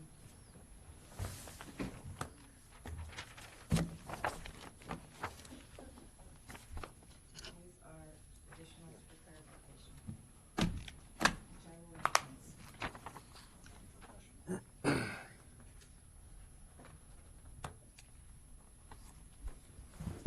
Good afternoon. My name is Liz Dixon. I'm an attorney with the law firm of Dixon Hatfield here in Bend, and I'm here today representing the appellants, who are Keith and Kristen Adams. They are residents of the Sundance subdivision, which is on the west side and the south side of the subject property. They are also here discussing many of the concerns of the Sundance Meadows recreational area, which is on the north side and the east side of the subject property. But it is surrounded on all sides by Sundance Meadows, either by the subdivision on the west and the south, or by the Sundance Meadows recreational group on the east and the north. The documents that I have handed out to you, I did not put an exhibit letter on because I have found that things get duplicated when we get them into the record once we lose track of the initial appeal. So I would ask the staff to put an exhibit number on there where it is sequentially so we can all keep track of it going forward. What you have in front of you are 4 pages. The first page is the actual tax map showing the subject property, and it's an orange horseshoe. You will see that to the on the second page is the Sundance subdivision, which is to the west and to the south of the subject property. And you can see the individual properties located there and their proximity to the application subject property. Page 3 is Sundance Meadows. I'm sorry, the tax maps change in scale, but you can see the little horseshoe, the little orange horseshoe down on the lower left-hand side, and you can see tax lot 6005, which is the 900-acre Sundance Meadows recreational area. And then the fourth is an aerial photograph from Dial, and it shows the Sundance Meadows recreational area right in the hook of the horseshoe. The subject property is outlined in red. You can see Sterling Drive off to the west. That's where the Sundance subdivision is. And you can see the beginning of a lot of the RVs parked off over to the east, which is the Sundance Meadows Recreational Park. So, to try to keep all of our terms straight, we've got the subdivision on the west and the south. We've got the RV park area on the east and the north, and that's how the subject property is located in proximity to these other improvements. I'm hoping that helps. Quick question. Have you ever found any other history about how that hook got there? I mean, these must have been the same parcels or something. Actually, this property was subdivided in 2017 by Jan Wick himself, the owner of Avion. Previously, he had owned a much larger section there, but if you look at the first page, page 104, you will see reference to partition plat 2017-17, which shows the subdivision of the various parcels in the south portion where the horseshoe is, and then an earlier partition plat, 1994-42, which is a previous subdivision. Thank you. That answer the question? Yes. Okay. So now I'm getting a little more understanding. That's why I was a little bit confused, Mr. Adams, with what you were saying.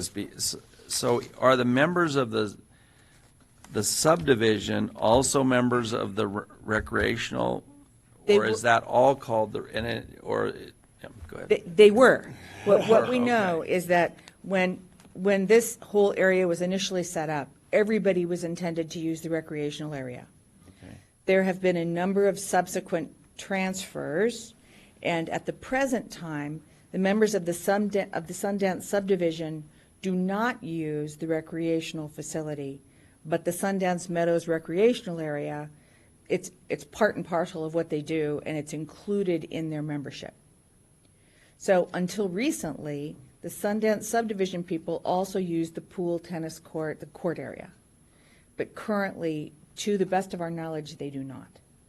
And no members no owners in the subdivision No owners of the subdivision are members? Yeah. Not to my knowledge. And so I'm clear. So you're calling this the hook, the center of the red? Yeah, the horseshoe, the red horseshoe. The center of the horseshoe. What are the buildings there? That's the recreation. That's the recreation. Okay. So we're getting testimony from people in this subdivision about this. Are we also going to have people that are members of the recreational? You have both here today. We have both here, okay. I mean, we can break it down. Well, the people in the audience, the ones who are in the Sundance subdivision, raise their hands. Okay. So Okay. Now, will the people in the audience who are here on behalf of the Sundance Meadows recreational area raise their hands? Okay. So we have both. That help? Yeah, that helps a lot. And Yeah. I'm Trying to representing in this appeal both of those parties for simplicity. And I have worked a number of times with the Sundance Meadows recreation area, Sundance Meadows Ranch people. Actually did the affidavits myself, interviewed Beth Leslie and Ron Hauser, went to the site, reviewed the site. I took the photographs in the appeal, so please don't criticize them. I'm not a photographer. But so I have seen the site, walked the site, and I understand the complexity because it took me a while to sort it out as well. But that's where we are. Okay? So the Sundance Meadows people have the Sundance subdivision people have a significant concern about this being here. But the Youth Activity Center argument itself is relating to the Sundance Meadows Ranch, the recreational area. Got it? Okay. Now, so the application you have before you is somewhat misleading. There are a number of places in the application where they mischaracterize what is being requested and what the current status of uses in the area are. First of all, the use stated in the burden of proof says that it's going to be 1,800 feet of mature canopy in an 1,800 square foot building. Nothing else. Just 1,800 square feet of mature canopy in an 1,800 square foot building. That's not what the Colbert report says. Exhibit C from the applicant says on page 1 and page 2 of the engineering report that they're going to have all these other rooms in there and that they're all separated out. And the two are contradictory. So when you look at the application says the whole thing's going to be mature canopy, nothing else. But when you look at Exhibit C, on which they rely very heavily, the Colbert report is the source of their odor and their noise analysis and everything else. They say in Exhibit C, pages 1 and 2, that it's all divided up into these little rooms and there's all these different functions. Direct contradiction, you need clarification if you're going to improve. As it stands right now, you don't know what they're asking to build, because you have a direct contradiction in the application itself. They also claim that it's surrounded by EFU land to the east and rural residential properties to the west. I've shown you, based on the aerial photo and the tax maps that you have in front of you, that's just flat not the case. They characterize it as farm dwellings and pasture. They're describing this bucolic farm area. That's not what's there. You've got a subdivision on the west and the south. You've got a recreational area, some Sun Meadow Ranch selling 900 different memberships on the east and the north. You do not have farm dwellings and pastures surrounding this area. And I would argue that the use that's been described is inappropriate under the circumstances. In reality, you've got a subdivision or a Sundance Meadows Ranch on all sides. Let's talk about specific concerns that I have with the details of the application quickly. First of all, the fire easement. We have an access conflict here. If you take a look at page 4 of the packet that I provide to you, you will see a line right across the subject property. It's a road that runs across the subject property. It has been reported to us that this is provided as fire access for people in Sun Meadows Ranch to get in and out of the property in case of fire. And here's the problem. At the time that this subdivision was developed, I believe in the 1970s, the only way in and out was what is now Arnold Market. It's a north end access location. There's no other way in and out, and that's the only way you get out in the event of fire, and this is a very fire-prone area, even worse than most of the county. If you take a look at Exhibit G, page 1 of 2, this map that I keep referring to that's in my appeal packet, you will see there is only one way in and out. It expressly says no access in the southeast edge. It says no exit on the north edge. The only way in and out is Arnold Market Road. So without this fire access through the subject property, which is by easement to Sun Meadows Ranch, they don't have any way to get in and out in the event of fire. This new applicant says that he's got it posted as no trespassing, and he's refusing to acknowledge the fact that that fire access is there. We would argue that's very important and needs to be considered as a matter of public health and safety. I can't recall in the record, is that an easement that's been granted or been somehow documented? We're back to the problem we had before. Our understanding from Sun Meadows Ranch is that they do have an easement. And that's the understanding I have. If you'd like me to provide proof of it, I can try. But we have people here today who might be able to speak to it when they testify to you specifically. Oh, okay. Yeah, Norm Sunholm, board director or board member. We were approached by the subjects involved that are trying to put the marijuana in to buy the easement from us, and we refused because we need that easement. Okay, so that's what we know about that. The second issue that I'm concerned about is both the lighting and the view of the production facility, because the two go hand in hand. The applicant has repeatedly depicted the area as off to itself, not seen from the road, bottom of a steep ravine. All true, except for the fact that the Youth Activity Center recreational area is right there and is in direct line.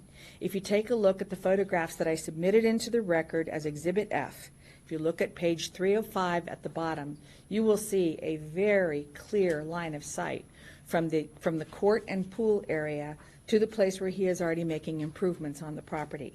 That's Exhibit F, page 305. This is not going to be a secluded area that no one can see. To the contrary, they're both at the bottom of this deep ravine, and you will be able to see it clearly. And when you have families collected there, that's what you're going to be able to see.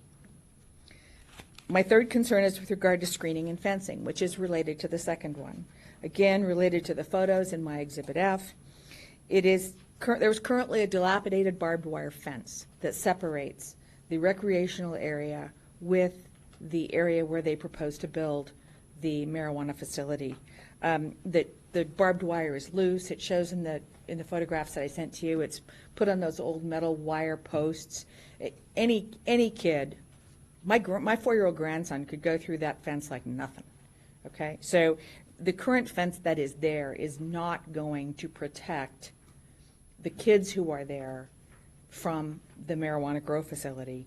If you do decide to approve this, I would suggest an impermeable fence that cannot be gotten through on that whole area of the horseshoe so that they can't get through there, because I'm very concerned about youth proximity and ability to get to the location. Let's talk about secure waste. Keep in mind, we have this internal contradiction in the application itself. One part of the application says the whole thing is 1,800 square feet of mature canopy. The other part of the application says there's going to be all these rooms inside and all this stuff going on.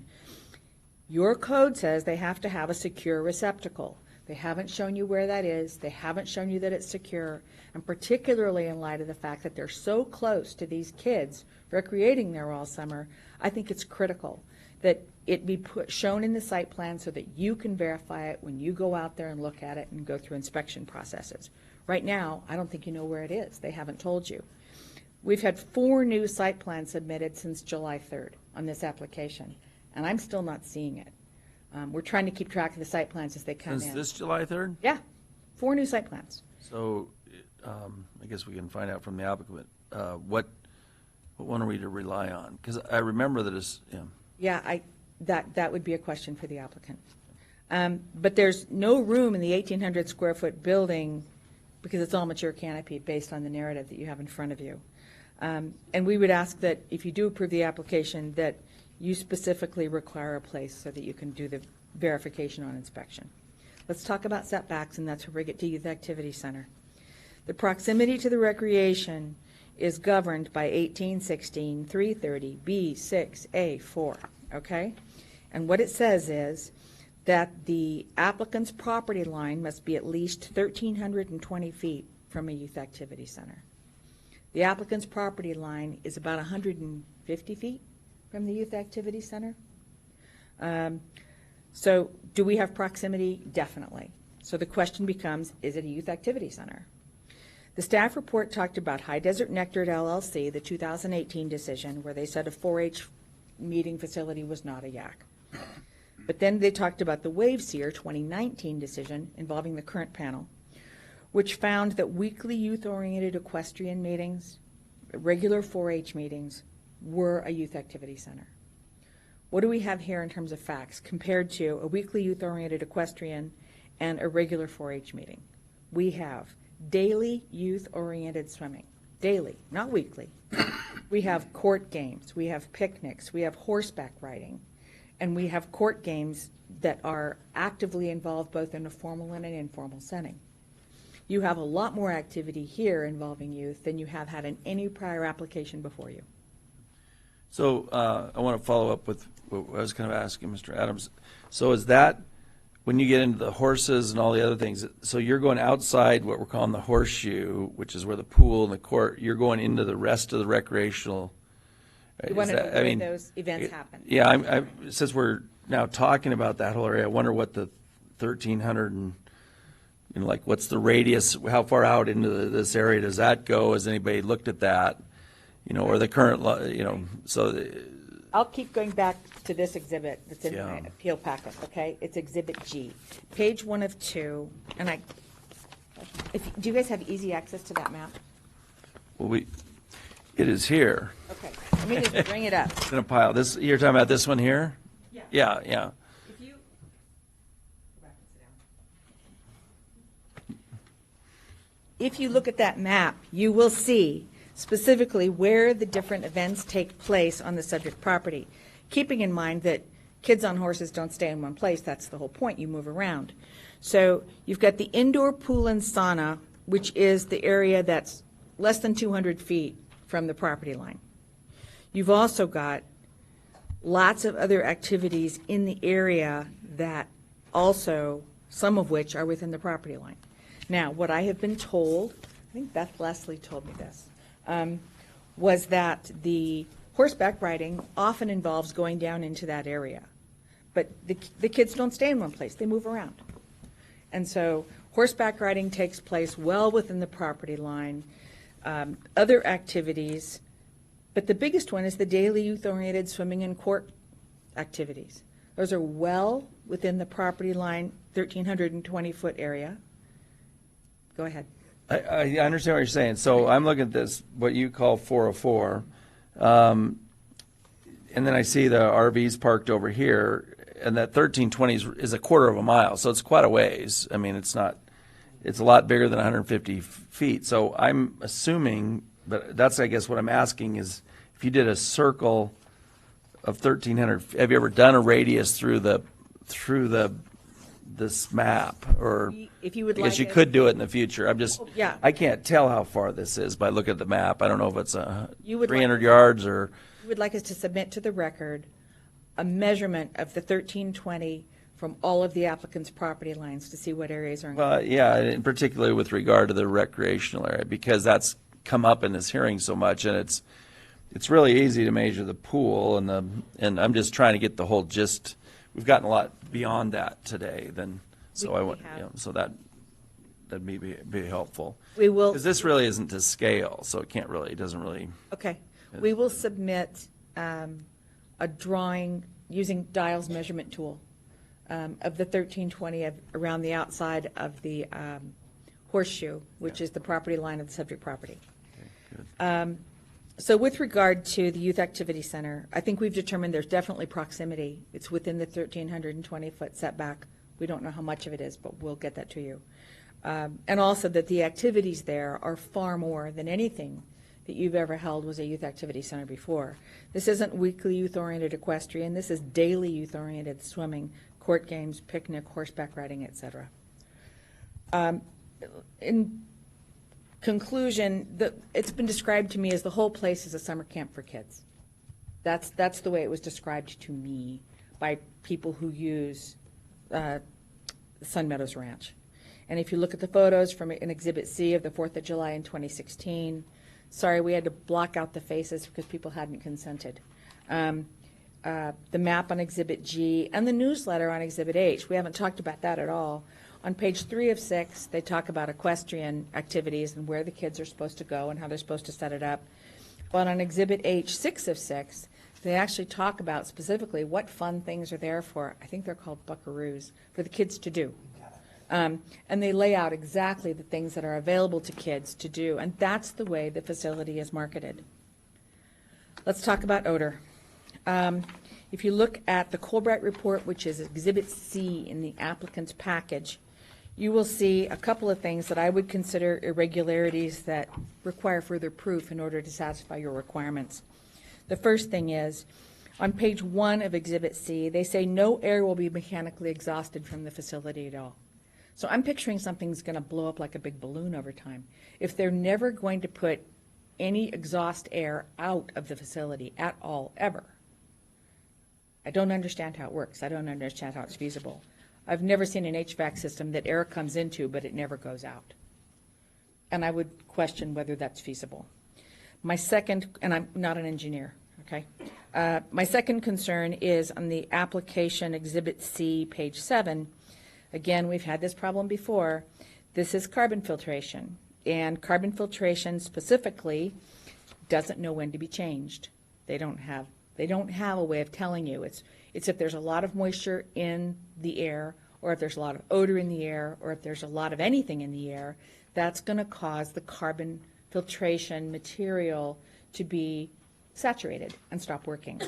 And so Colbright says themselves in their report, no indicator light when it's ready to be replaced, which means The only way to know if the carbon filtration system's not working anymore is when you smell it, which means they can't meet the standard of at all times. The page 24 odor report also recommends a buffer in rural areas, but it doesn't say how much or how it should be measured or what they think is appropriate. If the applicant's own expert is recommending a buffer, I think more information is warranted if we're going to rely upon it. Let's look at noise. Applicant's Exhibit C, page 9, says that they did no on-site testing. They said the building wasn't constructed. They have no equipment available for on-site testing. That's a quote. No equipment available for on-site testing. They used a virtual noise model. And then they proceeded to give you 6 pages, pages 10 through 15, of all these made-up numbers. They're useless. They don't tell you what you want to know, which is how will noise be moving on this site and how will it affect at the property line. What they have is, well, disclaimers. A building not constructed, no equipment available for on-site testing. That's really questionable. We used a virtual noise model, and then we gave you 6 pages of data. On page 18, they talk about a mini split, and they're using 3 of them, having 62 to 55 decibels at the external location. If one mini split has 62 to 55 decibels, that sounds to me like more reliable information than anything else they've provided you. They're going to have 3 of them. And without on-site testing, there's no way of knowing what the noise level is going to be on the property line. And that's based on a deep reading of Exhibit C. Let's go to CEC's will serve letter. CEC's will serve letter says that they are going to provide a 600 amp single phase service and that will be enough. They don't know that will be enough. Engineering hasn't told you that's going to be enough. They've just said we're going to provide 600 amp single phase service.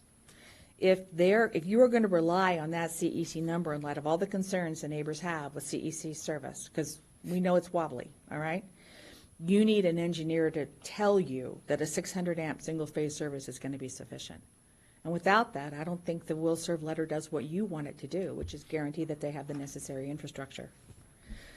Let's go to the hard argument. This is the applicable criteria expansion for this app, and we haven't done this before, okay? Since Ordinance 2018-012 was passed in October and became effective at the end of November, we have a situation where you're applying a new code without acknowledgement. And that means that you go to ORS 197624 sub 4, which is Exhibit B in my appellant submittal. And it says clearly, it's one of the few statutes that you can actually read and make sense of easily without thinking about it too hard. And it says that if you have an unacknowledged code amendment, which is what we have, LCDC and DLCD haven't approved it, that you have to look at the underlying land use goals, the comp plan, the state statute, and the administrative rules provisions, and you have to show that all of those are going to be fulfilled by this application. In this case, I briefed that on the appeal, pages 2 through 6, and I'm not going through the detail here, we don't have time. But I strongly recommend legal consultation on this issue, if no others, because it's critical. This is applying a code that hasn't been acknowledged, which means you don't get the cover of acknowledgement. You have to go through yourself and show that you completely comply with applicable state laws. Respectfully, the applicant has not done that here. Where are we on public evaluation of the application? We have a 1,906 petition signature filed on 1/30/19 that's in your record. 1,096 signatures opposed to this. You have an appeal, Exhibit A, that maps the 57 neighbors that expressly provided opposition.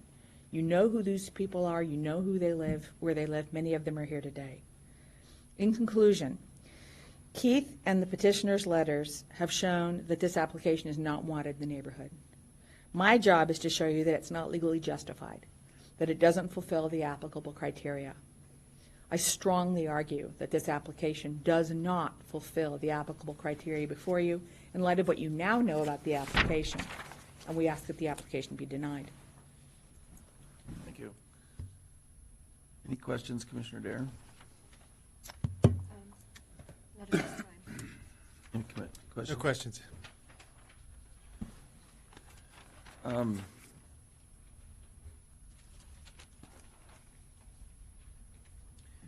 So I guess I was a little bit troubled by the noise analysis myself because I mean, we do get the 6 pages you mentioned.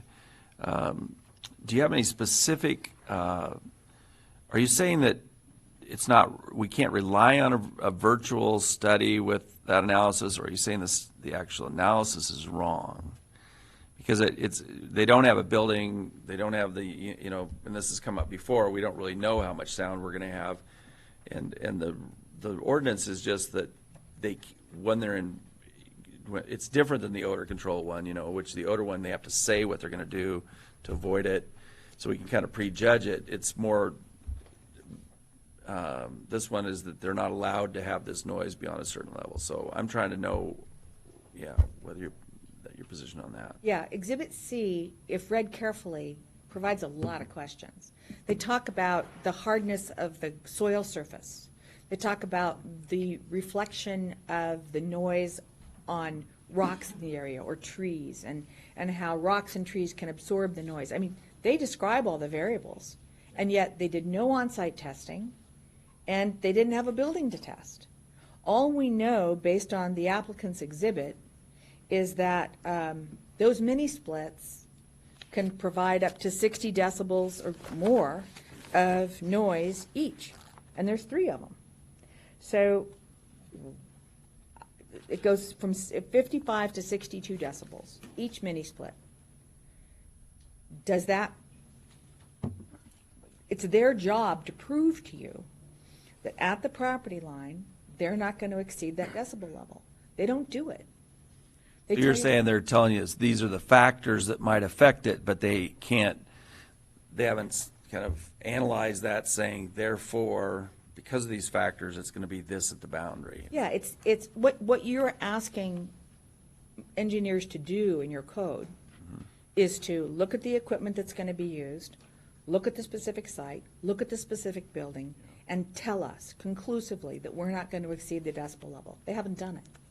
And that's, actually, you're right, that specifically with the new code, it's a different standard than it was with the old one. They just had to meet the test when it was done. This one, they're supposed to, okay. All right. I don't have any other questions this time. Thank you. Thank you. Thank you.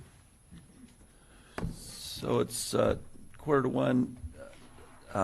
Given the number of people want to speak and our schedules, we're going to try to get done as much of this as we can. Maybe we should take just a short break and then reconvene, or Yes, very like short. maybe till 1 o'clock, or do you want to get any? I mean, That's fine. you're just going to keep going through, or what's your 1 thought? o'clock would be great, yeah. Okay. Yeah. I appreciate that, because the people that are here have taken Yeah. extraordinary time Yeah. from work and other things to Yeah. come here, so thank you very much. Probably have to move a few things around. So thank you. Thanks. So we'll reconvene at 1 o'clock. Thank you.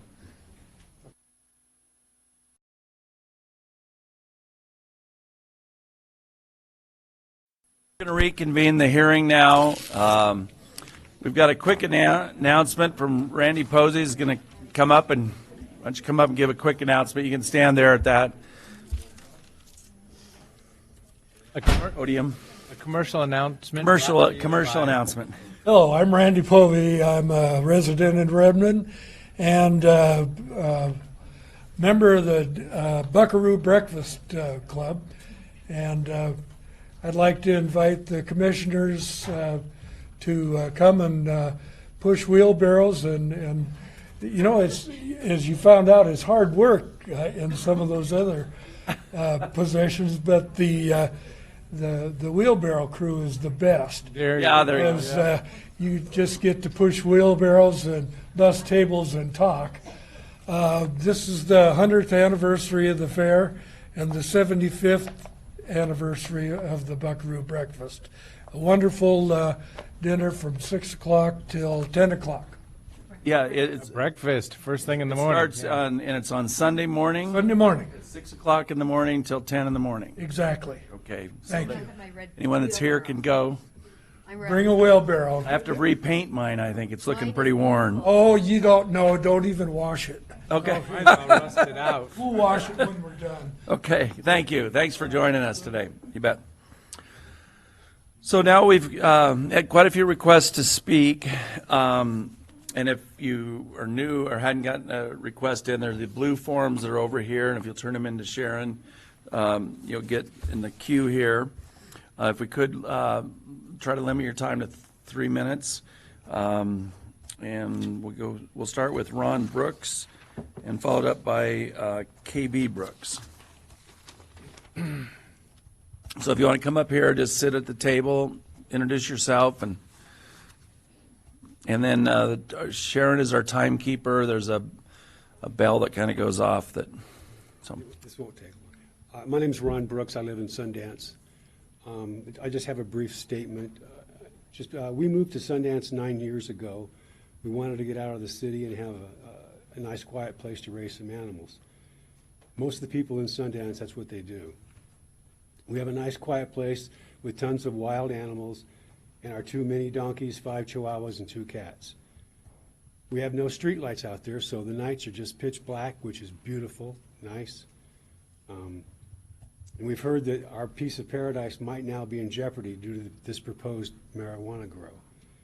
If this facility is approved, I foresee an increase in traffic due to the construction of the facility and the employees that will be working there.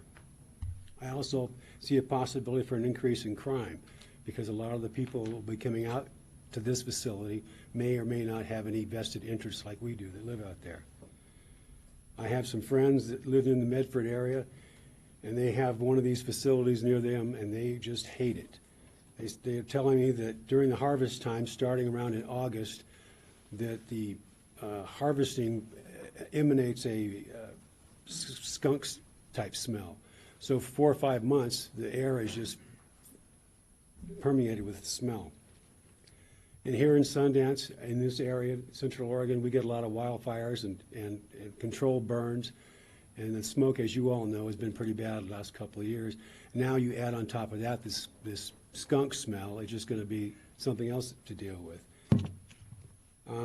The grow light facility, these facilities require grow lights, so the nice dark nights that we have out there are going to have a white glow or a white hue to them, and which is going to have an adverse effect on the nocturnal wildlife that live out there. So I'm just basically, put yourselves in our position and think about what this facility is going to do and how the land values are probably going to drop if this facility goes in. I know of one individual that I work with that was considering buying a home out there. And once he found out about this facility going in, he's backed off. So I think it's going to have an adverse effect on us homeowners that live out there. That's basically all I have to say. Thank you. Thank you. Thanks, Ron. So KB Brooks, followed by Jim Moran. These are Jim Moran's handouts. There's a Jim Moran handout. Okay.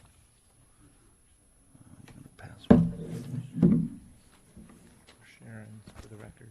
Or maybe for her, probably. Afternoon. I'm KB Brooks. I'm Ron's wife. I live in Sundance with him. Okay, I've got a few statements. I'm very, very nervous, and I've also got a dog in surgery, so I'm on my way.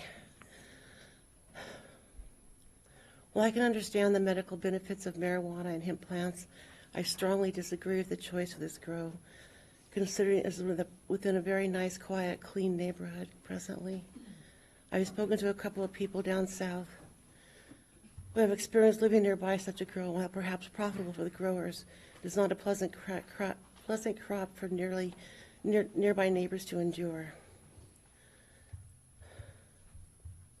With hired hands to tend to the field who do not reside here or have a vested interest in the quality of life we all enjoy here, there is always a possibility of increased crime. This is of major concern to all of us. It is my understanding from those who have been directly affected by such proximity to these grows that the smells emanating from them are much like a strong skunk spray, which start, like as my husband said, sometime in August, worsening by October, and can last 3 to 5 months out of the year. With the past few years of summer fires we must endure, the intense and unhealthy smoky air from these forest fires or controlled burns. It seems with these marijuana grows, we will go from summer smoke right into autumn skunk smell. It's not acceptable. I doubt anyone here moved into the beautiful country atmosphere in Sundance did so with any of this in mind. It is beyond distressing to think this is to be considered the new norm, because it shouldn't be. With the current glut of these groves and the subsequent products derived from them, it is beyond comprehension how this can even be considered profitable, but perhaps that's above my pay grade, because I don't get it. It has also been brought to my attention the expected increase in traffic by complete strangers who are hired to tend to such a grow. We enjoy a huge deer population here in Sundance, starting in about May throughout the summer, every year, and all the other wildlife that we all enjoy so much. There's many animals, nocturnal animals, that we don't even see, but we know they're there.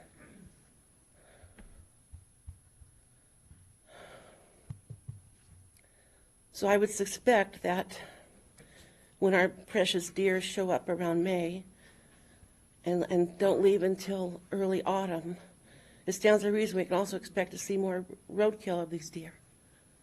There's enough of it as there is, without the increased traffic of workers and tenders of this farm. This is totally unacceptable to me as well. The Sundance neighborhood is not a thoroughfare to traverse through to get to another area. There's basically one way in and one way out for the most part, and is driven by homeowners and their guests only. Another problem area is the copious amounts of water necessary. Apparently this grow is going to be fed by Avion. Most of Sundance is on Avion. My concern is, which is not really mine, I suppose, but it's still a concern, is that there are homes a little further out which could be adversely affected if they're on wells of any sort. But that, again, is above my pay grade. We'll have to wrap it up because we're past the time. 2 more statements. If they're quick, did you put in the record already, the written record? No. Okay. Well, With try to so much- hurry. Oh, sorry.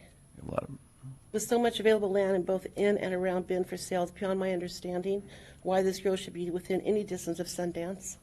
Lastly, how can any of us know that once this grow is allowed, that we wouldn't then be bombarded by others or the same fellow looking into more areas to grow? Into this, they're looking into this means of profiteering and not just to reside here and enjoy the extreme beauty and peace it offers. This could only be the beginning, and that strikes a cold dread upon my heart. Thank you very much. thank you. Thank you, KB. Now I'll go pick up my dog. Good luck. Good luck, yeah. Thank you, then. So next, Jim Moran and Kelly Donaldson will be on deck. And Jim, you've given us a packet, so yeah, we've passed that out here, and Sharon has it. That'll be for. Thank you. You got a full boat today. This is great. In the interest of time, I think what I'd like to do is just read the narrative and have you ask questions if you have anything afterwards. I think this is a really important point to consider here for Sundance. Succinctly, I've been around the real estate business for about 35 years now. I've had a 22-year career in portfolio real estate lending with a federally chartered savings and loan. It was World Savings. I supervised and trained origination staff, appraisers, underwriters, and processors for residential and commercial lending in Seattle and the San Francisco Bay Area. It's a known fact that the federal government has yet to approve or will ever approve the sale and production of marijuana nationally. It's currently considered that the product is in violation of federal law. Prosecutions are still pending. Civil, criminal, and regulatory liability and censure are still being aggressively enforced nationally. A proposed grow and production operation in question on Sterling Drive poses a threat to the future lifestyle and potential liability of the community of the 200-plus homes in Sundance. It represents not only a non-conforming use, but it will have an immeasurable impact on the property values and quality of life going forward. The original CC&Rs specifically prohibited such an operation and speaks to the spirit and original intent of the community.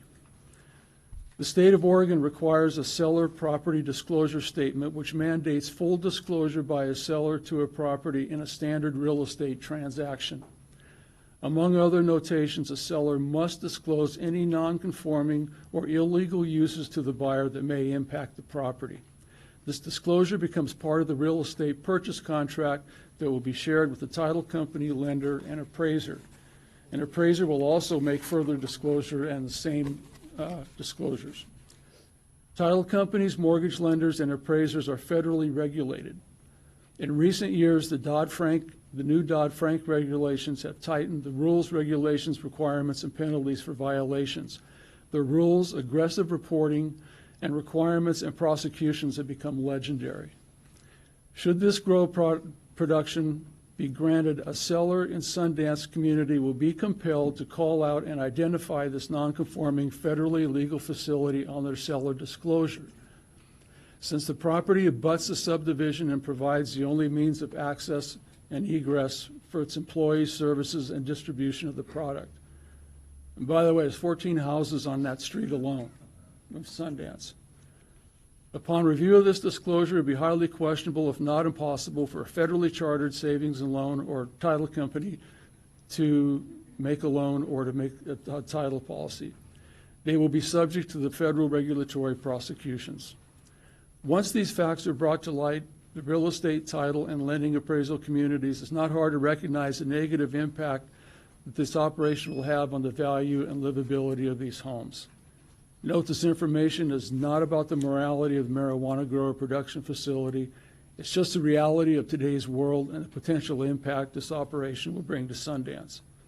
A federally illegal, non-conforming, conflicting use is not in harmony with our lifestyle, and this residential community has been here for many years. Okay, thank you. In the packet, you have a copy of a disclosure, CC&Rs. Yep. I just wanted to ask, one of your attachments was the building and use restrictions, and it was stated in July 1972. Yeah. Where it said no commercial, and you had to have single-family residences. When did those go away? Well, they just kind of evaporated, I guess, for lack of a better term. And I put it in there just because it speaks to the original intent of the place. Right. And I frankly wish they hadn't gone away. But it's still very much the spirit of the place. Okay, thank you. But my question was kind of related to that is the property where the grow is being proposed part of the property that would be under these restrictions? It's not technically in the subdivision, but it's influenced by it. It's on the same street, and it's not something that you can just say it's not there. So what it becomes is, like if you buy a house out in Sundance, say you come from California, and you really don't know a lot about Sundance, but you buy the house, the seller doesn't disclose this to you, and you find out later, how's that going to roll? But more importantly, if it is disclosed, you won't be able to get title insurance. Ask any title company, talk to First American, anybody like that. Frankly, any lender, VA, FHA, Freddie Mac, Fannie Mae, all of them. Are you talking about specifically that parcel, or are you saying anybody in the neighborhood? I'm saying anybody in the Disclose that neighborhood. there's a If marijuana grow. If you live in Sundance, it's going to be influenced by this thing because it's the only way in and out. In fact, you'd be nuts not to disclose that. Okay. Right, thank you. Okay. Thank you. Next is Kelly Donaldson, and followed by Jeff Staub. Hi. I'm Kelly Donaldson, and we've lived in Sundance for about 2.5 years. We live 2 doors down from the Adams family. So on Sterling, we have 4 children. We moved out to Sundance to have space and have the kids be able to just run freely, and they do that, and everyone knows their kids because they're always outside. It kind of feels like a children's center sometimes. But so the street that we live on, you would only access that street if you live on Sterling, really. It would be a roundabout to get anywhere else in the neighborhood. So my role and my job as a mom is to make sure my kids are just safe and protected. And I feel like with now trucks coming on that street that is now going to have work trucks and for marijuana and things like that, I'm a little concerned for the safety of the kids and families of other children that come and frequent our home. And so that is a concern of mine. I don't know how often they'll be coming up and down the street, and theft and just the safety of the residents on our street. So All right, that's it. thank you. Thank you, Kelly. Oh, Your phone. Kelly, is this your, did somebody else leave a phone? So we'll have, Jeff Staub and then Kristen Adams.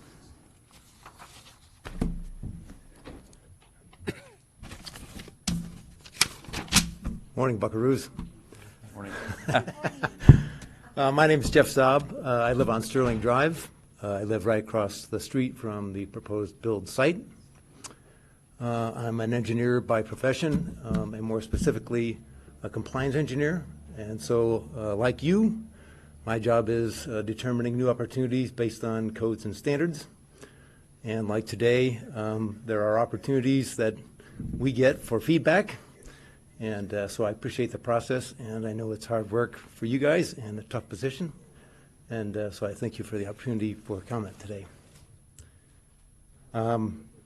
There's also, I want to thank the process for helping me get to know my neighbors just a little bit better. Petition of over 1,000 people appealing this has helped me understand how my neighbors think. And quite honestly, it's a better community for the bonding that this process has developed. A couple of objections that I've got, and one that was already mentioned, is real estate value. I think it's pretty much commonly accepted in the real estate world that having a grow facility in a residential neighborhood doesn't increase my home value. And I think it's also interesting to note that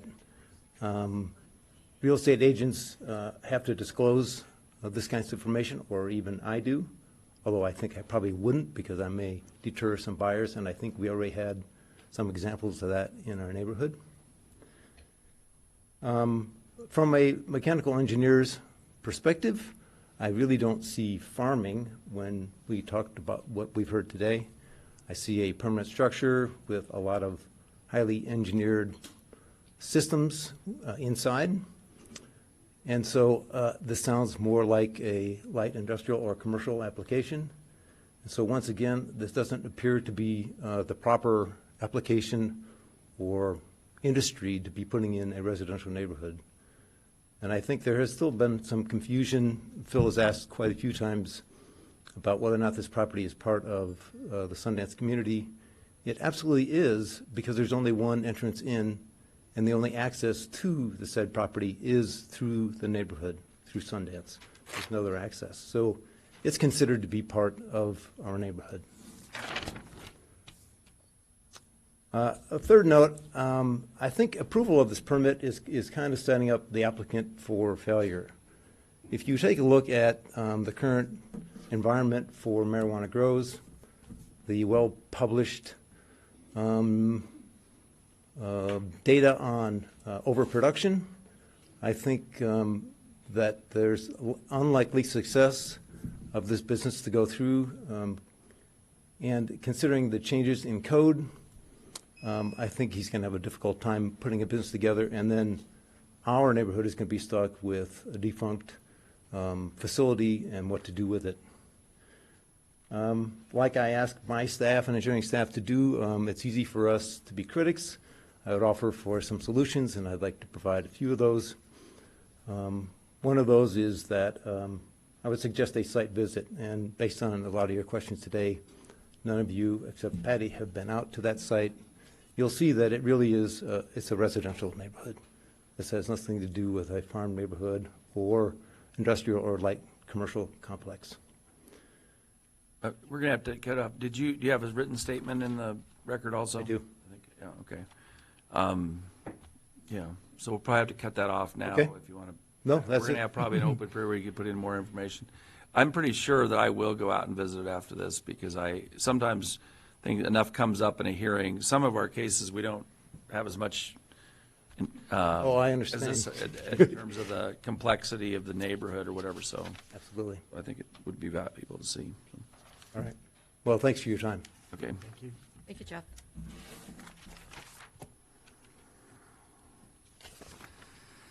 Kristen Adams, and then Mark, looks like Bilton Smith. Yeah. And Kristen, I think you've got is this attachment for the Yes, I do have record? an attachment, and I have a Okay. copy for all of you if you'd like. Sure, yeah, let's go ahead and get that.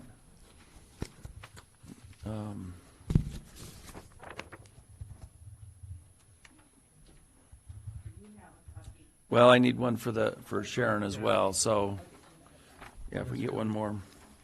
Getting it to her is the key, because that's. Yeah. There you go. Yeah, okay. All right. Good. Okay, my name is Kristen Adams. I live on Sterling Drive, and I'm also one of the appellants. I live across the street from this proposed marijuana grow. I'm concerned about several things. I'll start with safety. This proposed marijuana grow is an attractive nuisance. We have a homeless camping community that is within walking distance near the Horse Butte. They do come into our neighborhood from time to time, and we have had homes broken into. Law enforcement tells us these homeless people look for money and things of value to resell. I'm concerned that having this attractive nuisance near a home will increase this activity. What type of security is going to be provided to keep people from breaking into the grow facility? We understand that no one will be living there. In Boring, Oregon, a grow was broken into.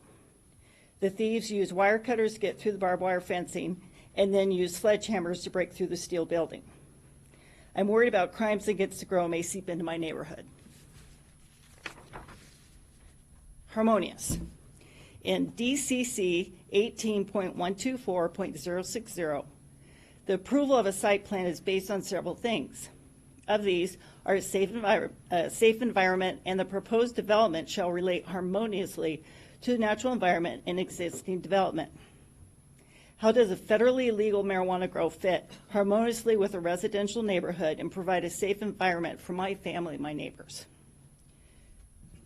On December 27th, 2017, the Board of Commissioners voted that a proposed marijuana grow, file number 2017-773, Evolution Concepts, did not fit harmoniously with the surrounding environment due to the public outcry and its location.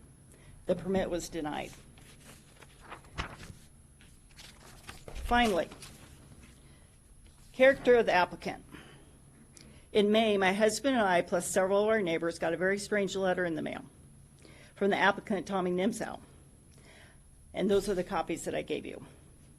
Firstly, the mailing envelope was not addressed to anyone. Instead, only the return address of myself and my husband was put on the envelope with no postage. At least 6 of my neighbors in Sundance received the identical letter in the same way. This also includes Sundance Meadows Ranch Administrative Office. Secondly, the letter inside was addressed to Izzy Liu, the Deschutes County planner assigned to the Nimsow Gore application. As far as I know, this letter was never actually sent or received by Izzy or any other county planners, as is not on the record. In this letter, Mr. Nimsow pleaded his case and threatened that if he did not get approved for the marijuana grow, he was just going to grow hemp, which is much less regulated and would be grown outdoors. To myself and neighbors, this seemed a rather threatening and sneaky method to state if he did not get his way with the marijuana grow, he was going to turn the property into hemp grow that we would find even more threatening because it would be outdoors. This threatening and dishonest behavior that Mr. Nimsow has shown does not fit with being a good neighbor. We also suspect that this is an individual who would not properly conform to laws and codes required to conduct a marijuana grow. We ask this board to deny Mr. Nimsow's request for permission to grow marijuana in our neighborhood. That's all I have. Thank you, Kristen. Thank you.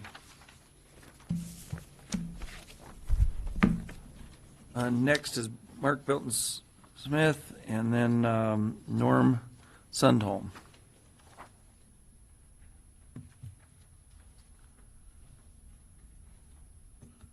Can I stand? Right on. Well, if you want to stand, we usually stand there. Go ahead and sit, yeah. I'll sit. So, my name's Mark Bilton Smith. I live right across the street from Tommy's place that he bought. Met with Tommy several times through this whole thing that's been going on. Had dinner with him, sent texts back and forth, and visited him at the site.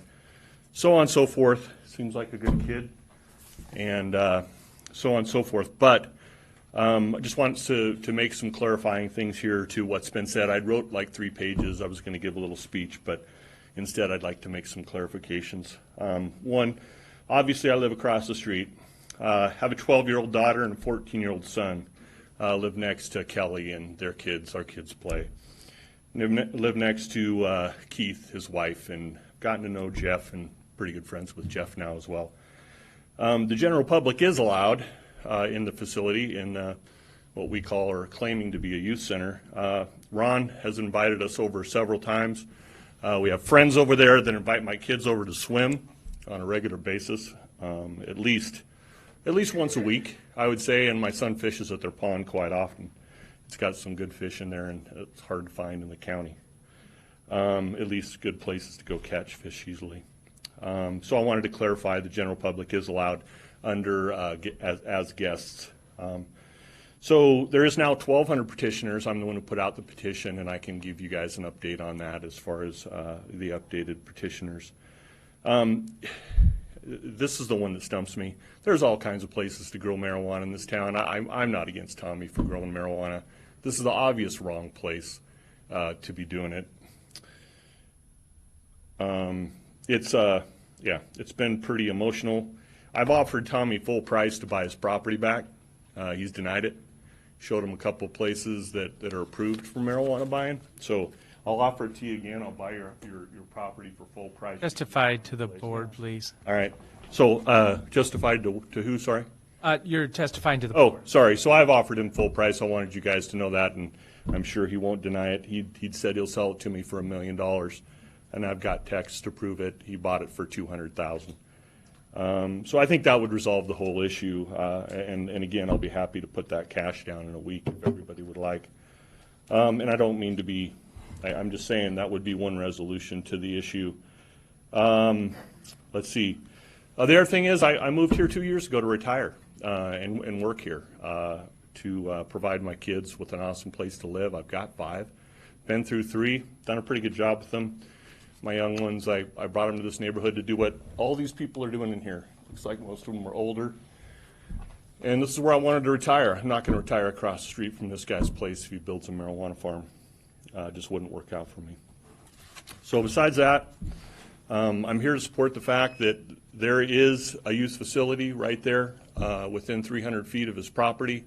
It's been clearly overlooked and not recognized, and I'd appreciate it if you guys would support that and recognize that as what it is and deny this application. Any questions? I have a couple questions. I noticed in your written testimony in the record, you mentioned about Avion Water, and that was the first time I knew who had owned Avion, and I didn't really put the names together until I read that.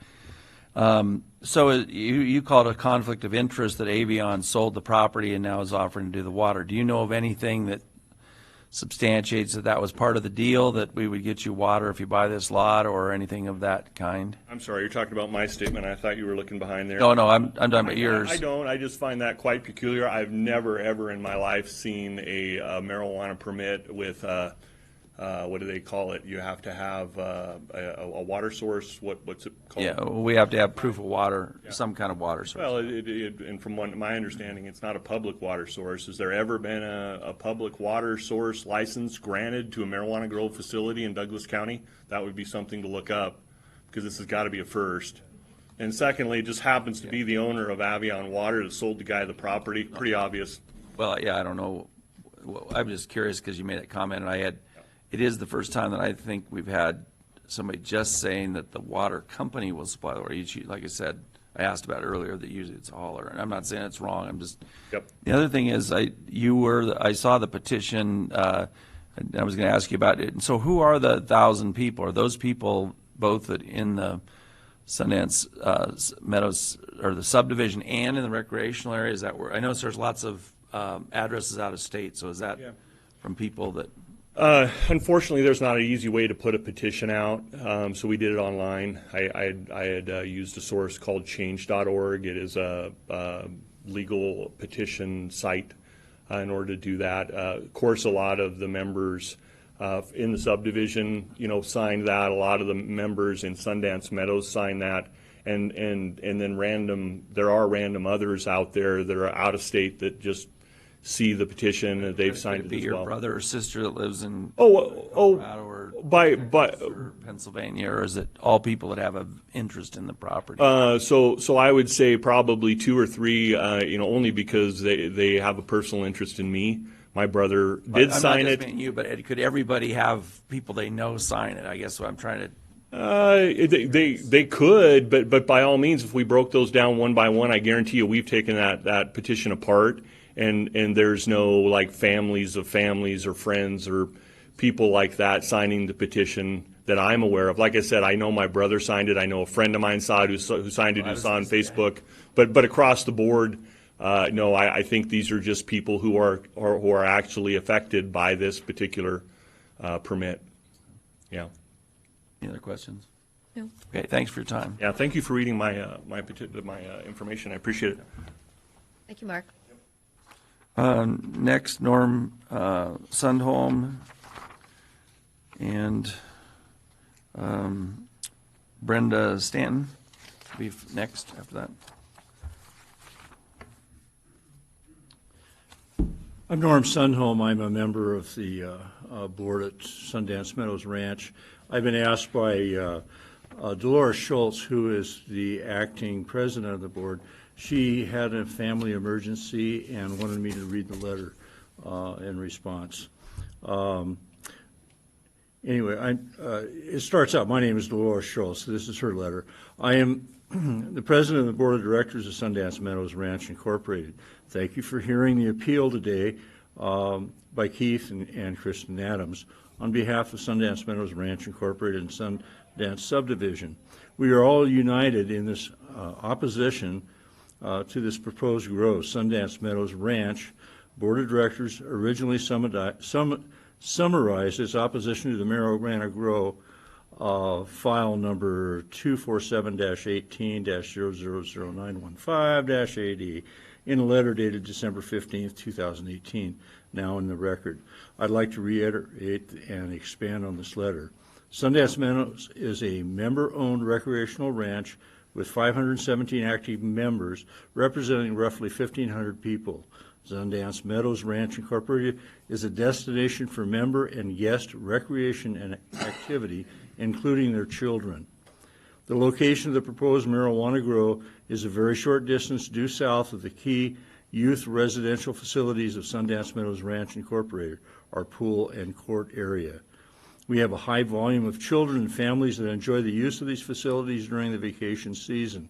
In addition, we have youth that explore the property unsupervised at all time and as part of the organization activity and events of the ranch. We do not feel the facility and that processes marijuana would be a suitable location next to our ranch, and certainly not so close to our pool and court area, a very popular area for youth activity. The proposed marijuana grow, if approved, would be a source of marijuana smell and the building noise in this, in this area. It also represents a possibility of attraction to the Sundance Meadows Ranch youth and youth from the Sundance subdivision that may result in harm to them. Our memberships and guests do not want their children exposed marijuana in any way, either by sight of an operation, sound, smell, or associated potential for crime. In addition, Sundance Meadows Ranch has an easement that enters the applicant's property, which we maintain to use as part of our horseback riding and hiking trails. We expect the use of this easement to be unobstructed, clear, and unusable. Use of this easement would bring our members and youth to well within 150-foot setback. The applicant is aware of this easement as they tried to acquire it when they purchased the property and did not disclose the reason they wanted the easement vacated at the time, but we denied the request. It would also appear that the applicant's septic field will be constructed on this easement. As we stated previously in our letter, we expect our easement to be not to be eliminated or constructed in any way. At the rest of the I and the rest of the Sundance Meadows Ranch members and members owner urge you to deny this application. Thank you for your consideration. I have it signed by all the members and would like to make this a part of the record. Does it go to you, Izzy? Izzy. Yeah, okay. Okay. I would like to just iterate one thing really quick based upon the real estate situation out there of having to disclose that there is a grow. We have about 20 to 30 new applicants every year as things change over with our members. Our members are deeded in. We would then have to disclose that there is a marijuana grow right next to our property, which would severely affect, I'm sure, new members coming in, which would be a financial disaster to our operation. Thank you. Thank you. Thank you, Norm. Next will be Brenda Stanton, and then Mary Petch.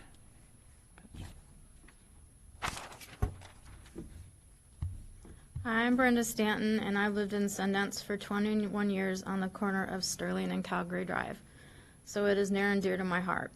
When I looked a while back, I didn't see my letter included in the documents, so I'd like to confirm my information is included. What I read is the applicant is not the owner. This greatly concerns me, as when the applicant leaves for the day, they are no longer invested in what goes on in our neighborhood. I'm having trouble understanding how this can be managed. I'm not seeing this issue addressed on the conditions of approval section.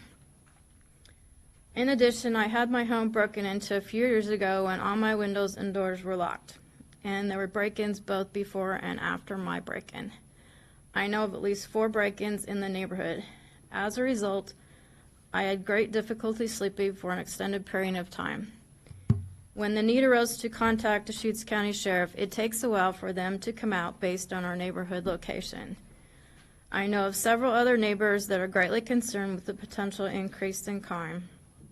The Deschutes County detective believes the break-ins perpetrator lives or is very familiar with the neighborhood and knows the comings and goings of our neighborhood.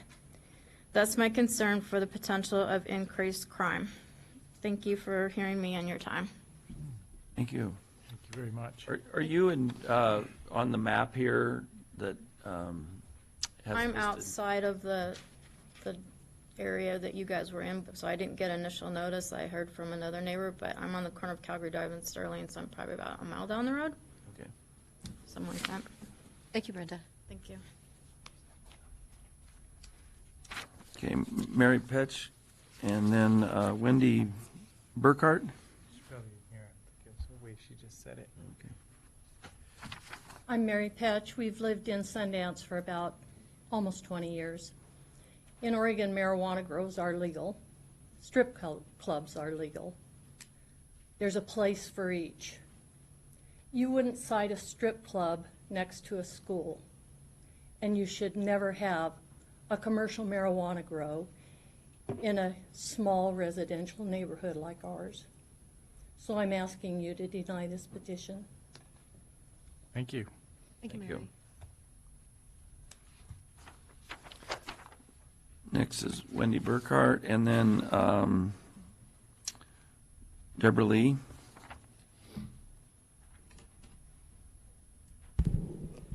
Hello. Just make sure. Hello, my name's Wendy Burkhart. I am a parent and an educator in this area, so I am very well versed with the community. And in addition to my testimony, I will be reading from my high school son, who is not able to be here today, and want to share his perspective. So first, I will read a small portion, and I have 2 other testimonies, written testimony, to be put into the file. This is from Aaron Burkhart. He is a high school student and a resident in the Sundance area. We live on the corner of Quebec and Edmonton, in which currently the traffic that goes to this property on Sterling affects the Quebec Drive Road. There's really the only way, easiest way to get to that property. So there's already been an increase in traffic within the last 2 days. We are 700 feet from the property as the crow flies. My son says, I have been taught by all adults throughout my life that the places I should be and feel the safest at is my school and my home. As it is, my school becomes more and more unsafe as the days go by due to drugs, mainly marijuana, alcohol, and violence. I would like to think that my home and neighborhood would always be a safe place for me without any of those dangers. This is a neighborhood where I run, bike, and enjoy my childhood. Now that a marijuana farm is already in process of being created near my neighborhood, I feel my safety is being threatened and at risk. I, as a parent and as an educator, oppose this as well. It is 700 feet from our house. We have a neighborhood of a 1.5 block rural neighborhood. Of that, there are 20 children in that block. We host over 60 to 100 children in those 200 homes, and there is only one access point. We host barbecues, we host movie nights, we have in our Sundance neighborhood an area that is your typical old-fashioned childhood, and this is going to inhibit their ability to have a healthy lifestyle. So that is my 2 cents, and I will continue to add these other testimonies to the record. Right. Thank you, Wendy. Thank you very much. Deborah Lee, and we followed by Shirley and John Marsh.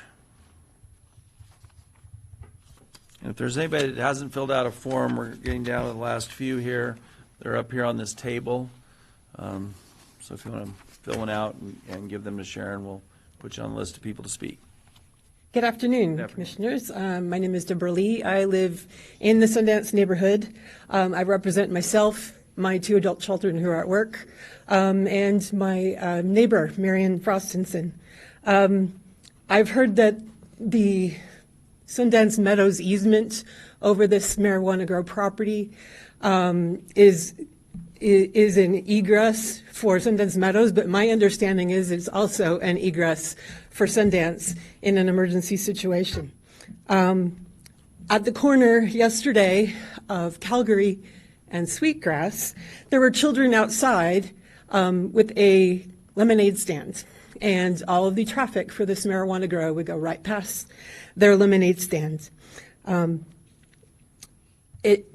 idea of commercial traffic is incompatible with a rural residential neighborhood, and as I heard with the last testimony I gave, the analogy of comparing a orange grove and a lemon grove is a false analogy, because neither an orange grove or a lemon grove are hallucinogenic substances.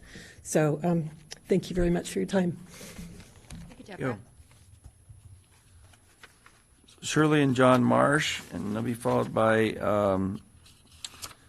Eric Moyerman, I think it is. My name is Shirley, and Okay. my husband, John Marsh. We're both deed owners at Sundance and have been since 2012. I agree with everything everybody has said up here, so I really don't have to go into anything except for one thing. We spend some time in California next door to Mendocino County. Now, I don't know if you know what that is, but that's marijuana growers. They have crime like you would not believe. The crime people are coming in, planting themselves on their property with dogs and guns, and the police department in Cloverdale and Mendocino County are having a hard time with it. First of all, there's helicopters over Cloverdale continually watching because of the fire. These crime people camp there. They have barbecue, food, everything, and the dogs and the guns, and the people that own the property can't do a thing about it. Now, I feel like you're asking for it here if you allow it to start here. Everything else, and I have nothing against marijuana growers. Just do it in the right place. Thank you. Thank you. Thank you, Shirley. So Eric, I just can't tell if it's a Y or a, maybe it's a Z. Moserman? I once had a secretary who could read my handwriting. I did. But she's the only one. Yeah, I understand. And Ron Hauser would be next. But yeah, go ahead, Eric. Actually, I filled out the form and checked the box for not speaking, but I appreciate the opportunity now. Excuse me. My name's Eric Moyerman. I have lived in Sundance for a little over 3 years, having moved here from St. Louis, Missouri. I work in the biopharmaceutical industry, and in fact, just missed a conference call with our grower, who happens to be in Kentucky, and we do commercial growing of plants to make pharmaceutical ingredients. So I have a little bit of professional credibility to say that the facility you're talking about is a drug factory that uses plants to make the drug. And technically, I guess you could call it agriculture, but it really isn't. It's a building full of industrial processes where there are plants growing. I think my neighbors have given you an appreciation that this is the back of a residential neighborhood, and I don't think if you were starting from scratch, you would put an entrance to an industrial park at the back of a residential neighborhood. It doesn't fit the purpose. And from what I've heard today, it may well be that somewhere along the line, somebody got tricked into buying the property for this purpose as its only method of ingress and egress is through this neighborhood.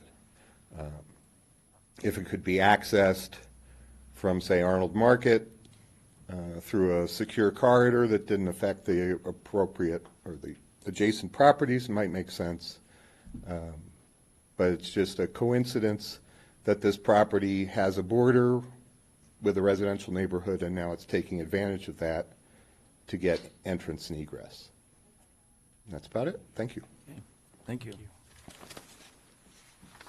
Thank you, Eric.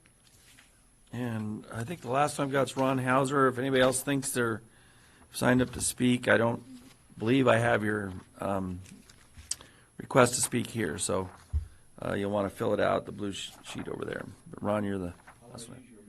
You bet. In '79, I bought this piece of property right here, 59622 Okanagan. Okay. We had horses there. The only well is 960 feet deep. It was at the back of Dick Caldwell's. So there's one well that services that. We're at the top of the hill right here. There's a cliff here. There were numerous times when the water pressure was very low. I don't know if Avion's taking care of that. That's the only well. I used to take the horses and ride down and pick up my kids. The entrance to Sundance when I bought it was right here. Gary Clausen closed it off. He started it in '72. Every piece of property here had a membership in Sundance Meadows. Where those went, I don't know. When we sold out in '94, it was still there. I'm 100% against the grow. Another thing I want to show you is we use this here as a prop. This is the pool. This over here is west. This over here is east. This is the marijuana grow. This is the parking lot. Of course, they're not going to see the kids coming and going. They go in there with their bicycles. Most of them walk, or they ride in there with their parents. They're there. I'm also part of security at Sundance. So I'm through this place 3 or 4 times a day. I've never seen those gentlemen. That's all I have. Thank you. Thank you. Thank you. Any questions for me? Oh, go ahead. The Boy Scout thing, were you the person handling that? So, no, Mr. White is the one that's organizing that. He's not here right now. He lives in Washington. But that is something that's in the works. They are going to do it. When, I'm not exactly sure. But we also have a group of disadvantaged kids that come out to the ranch once or twice a month. They use the pool, the horses. They use the basketball courts there, all that stuff. Thank you. So, thank you.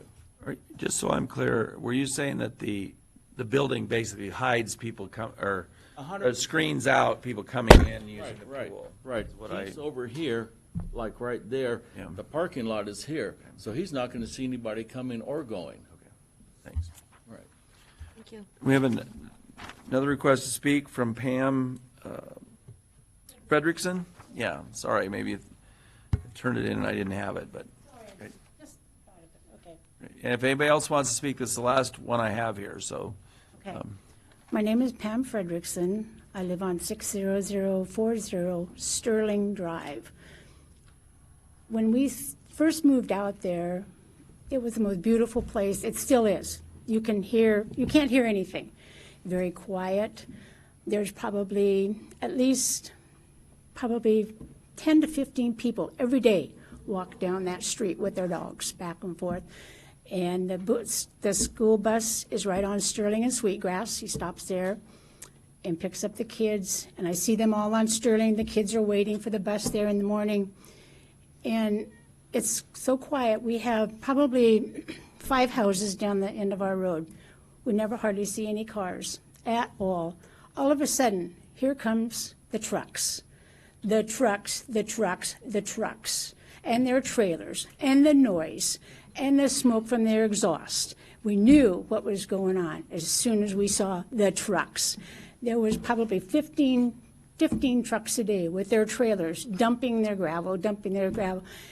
And it was like a wake-up call, like, oh, crap, that's what's happening to our beautiful, beautiful neighborhood and all the noise. And I can't understand why there. Why in our beautiful, quiet neighborhood? Why would he want to disturb what we have out there when there's so many places? There's places on Billadieu right now for sale, 5, 10, 15-acre lots with all the water he can get. Why does he want to disturb our beautiful neighborhood? I've lived there for 32 years. And oh my gosh, it's a paradise. You come into town and you go, oh my gosh, this is horrible. And you go back out there and it's so quiet and so peaceful. You don't even realize the chaos that is in town when you go out there. I can sit on my deck.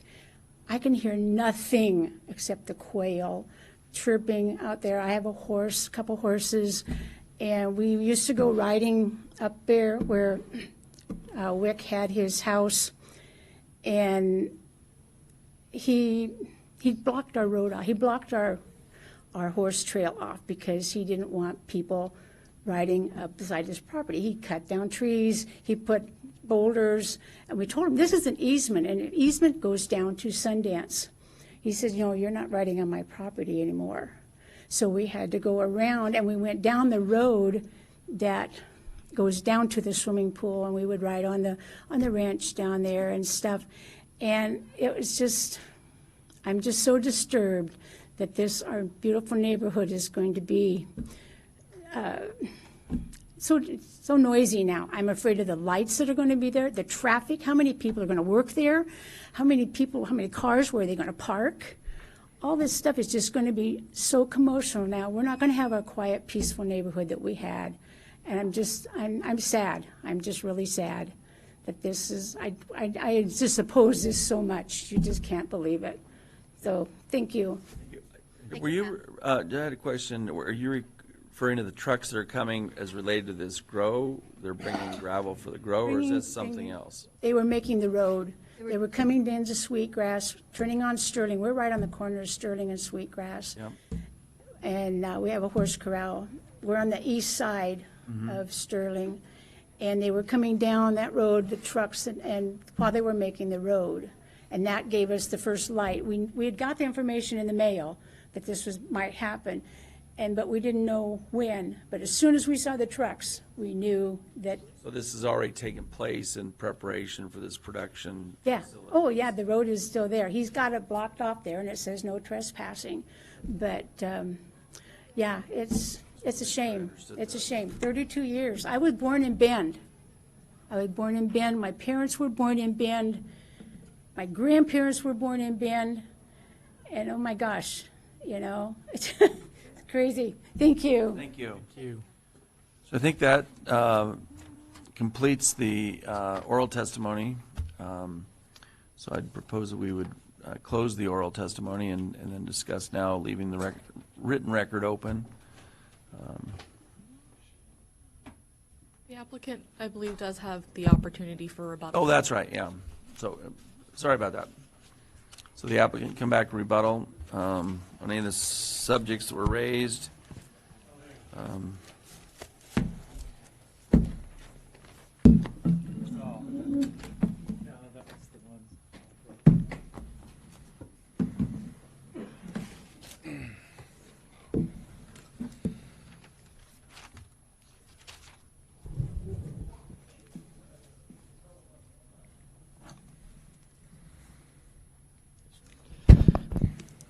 Thank you again. Just to address a lot of the concerns by the public comments, a lot of those concerns seem to be directed towards outdoor grows. This is not an outdoor grow. There will be no light visible. There will be no sound. It's down in a gully. The smell is going to be mitigated. So, Can you explain that just verbally? Because, yeah, the outdoor and indoor grow and smell mitigation. Can you explain that just a little bit for the folks? right. Indoor, it's a closed facility, and they're not setting vents where it's just setting out the odors from inside. They're having charcoal filters that are going to remove any odors from the air inside the building, as opposed to a hoop house or a greenhouse where the sides roll up. They have to directly vent the odor right out of the greenhouse. Those create a lot more smells. If you've been driving around the county this year, you see hemp everywhere. Hemp has the same terpene profiles as cannabis. I know this for a fact because I breed both, and I can tell you when we're breeding hemp, we're trying to mimic terpene profiles found in psychoactive cannabis. It's not hard to do because they're all the same plant family and they all have similar terpene profiles. So that's a smell that is going to be here, and there's nothing the county can really do about that. Not from this grove. No, but that's an example of outdoor when it's like we don't, in Deschutes County, obviously the commissioner knows this, but you can't have an outdoor psychoactive OLCC grow where the plants are just out in the field. You can have it inside a hoop house, but for smell purposes, you're still creating the same level of smell when it's in a hoop house, and then it's directly exhausted into the outdoors unless you have some sort of odor mitigation right at those exhaust fans. Indoors, you just don't have that problem. It's contained, the odors are scrubbed. It would be very rare that you would smell odors in an indoor building any further than 30, 40 feet if you actually had proper mitigation and odor control in there. Did that answer your? Oh, yeah, I was just making sure folks understand this is an indoor. Kind of a follow-up question, though, is we've had several applications like yours where they say everything's going to be confined, but the fact is you got to go in and out. It didn't look like the design has a sealed-off entrance area. I mean, it's so air. I mean, plus you do get fresh air in there somehow, I assume. I mean, Yeah, you may be getting a little kind of odor coming in and out of the door when it opens, but typically, even if you have the indoor area scrubbed, you're not going to get much odor from that even. Now, the key is, as we put in our submittals, to have a good plan in place to make sure you're changing those filters on a regular basis. You can't just go and, well, geez, I'm smelling weed now, I better change my filter. You have to have a regular interval where you're just saying every month we're going to change it regardless of whether the filter needs it or not. That's the only way you're going to truly keep those odors from getting out of the building and encroaching upon the neighbors. So, and in this is a very small scale operation. So at 1,800 feet of a facility, there's not going to be a lot of plants in there to begin with. And the odor is completely correlated to how many plants you have. If you have 200 plants, it's going to smell a lot less than 400 plants are, or 4,000 plants. So in a small facility like this, you're not going to have that many plants to begin with. It's a very, frankly, right now in the light of hemp, all OLCCs are small production facilities. So, but in a very small one like this, a micro tier as we call it, there's not going to be that many plants to be producing that much odor, and the system that they have in place is going to ensure that that odor does not encroach upon the neighbors. And that's what's different between this sort of facility and the type of outdoor facilities that I hear some of the testimony about. Because with those, you do have lights, you do have smell. And out, like in Southern Oregon, when they talk about Medford, they have large half-acre psychoactive OLCC grows there, and they're just out in the field. Well, you can't really mitigate that smell, right? That's in the air. So we don't have those in these counties. This isn't that. I can assure you that Mr. Neem. What's this word you're using, psychoactive grows? We haven't had somebody.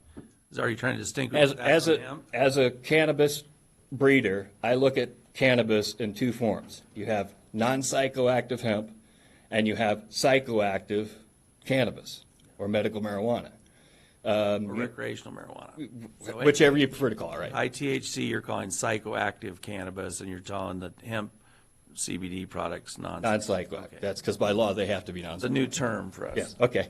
Well, and so he, as much as anybody, Mr. Neemzo bought the property because he wants to eventually live there. He wants to raise a family. He loves the area just like everybody else loves the area. He doesn't want to create a situation where there's a bunch of crime. He's troubled to hear that there's a bunch of homeless people running around out there breaking into houses, which is a crime problem that seems to exist long before Mr. Neemzo bought the property.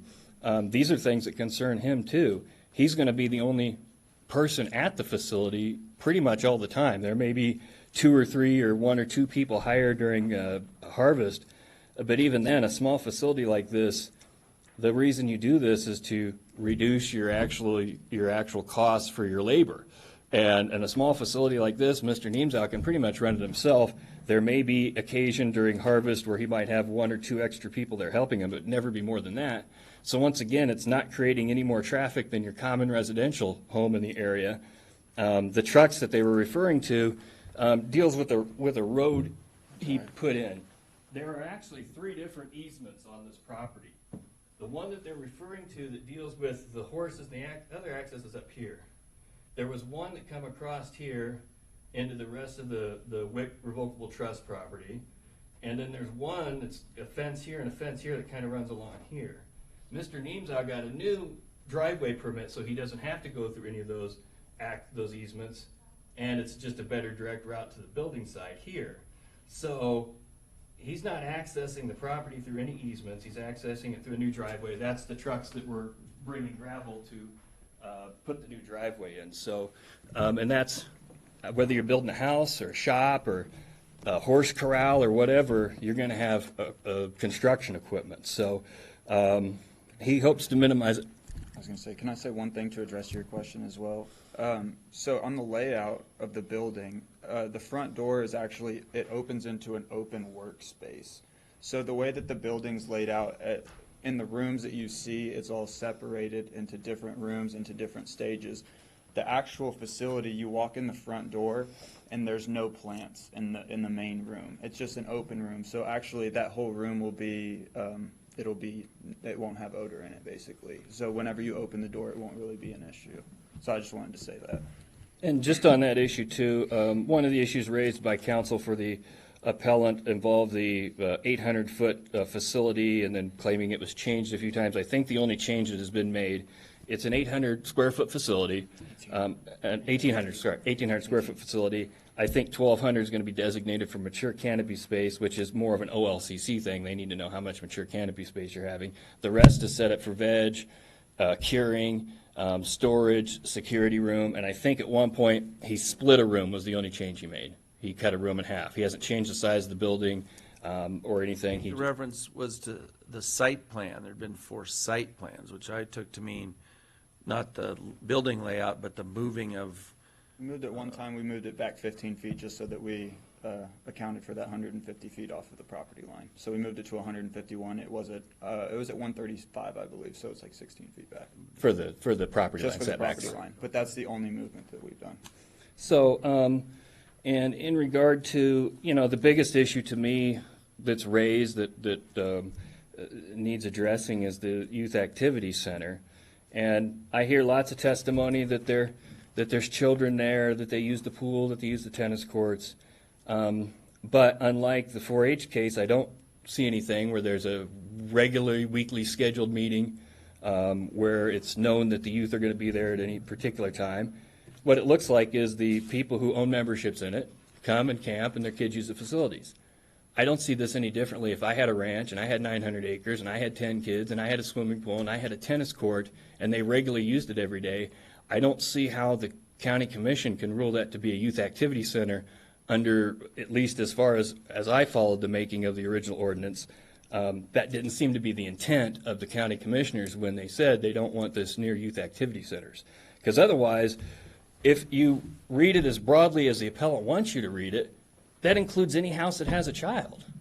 And I just don't think that's what the original Board of Commission meant when they established these youth activity center setbacks.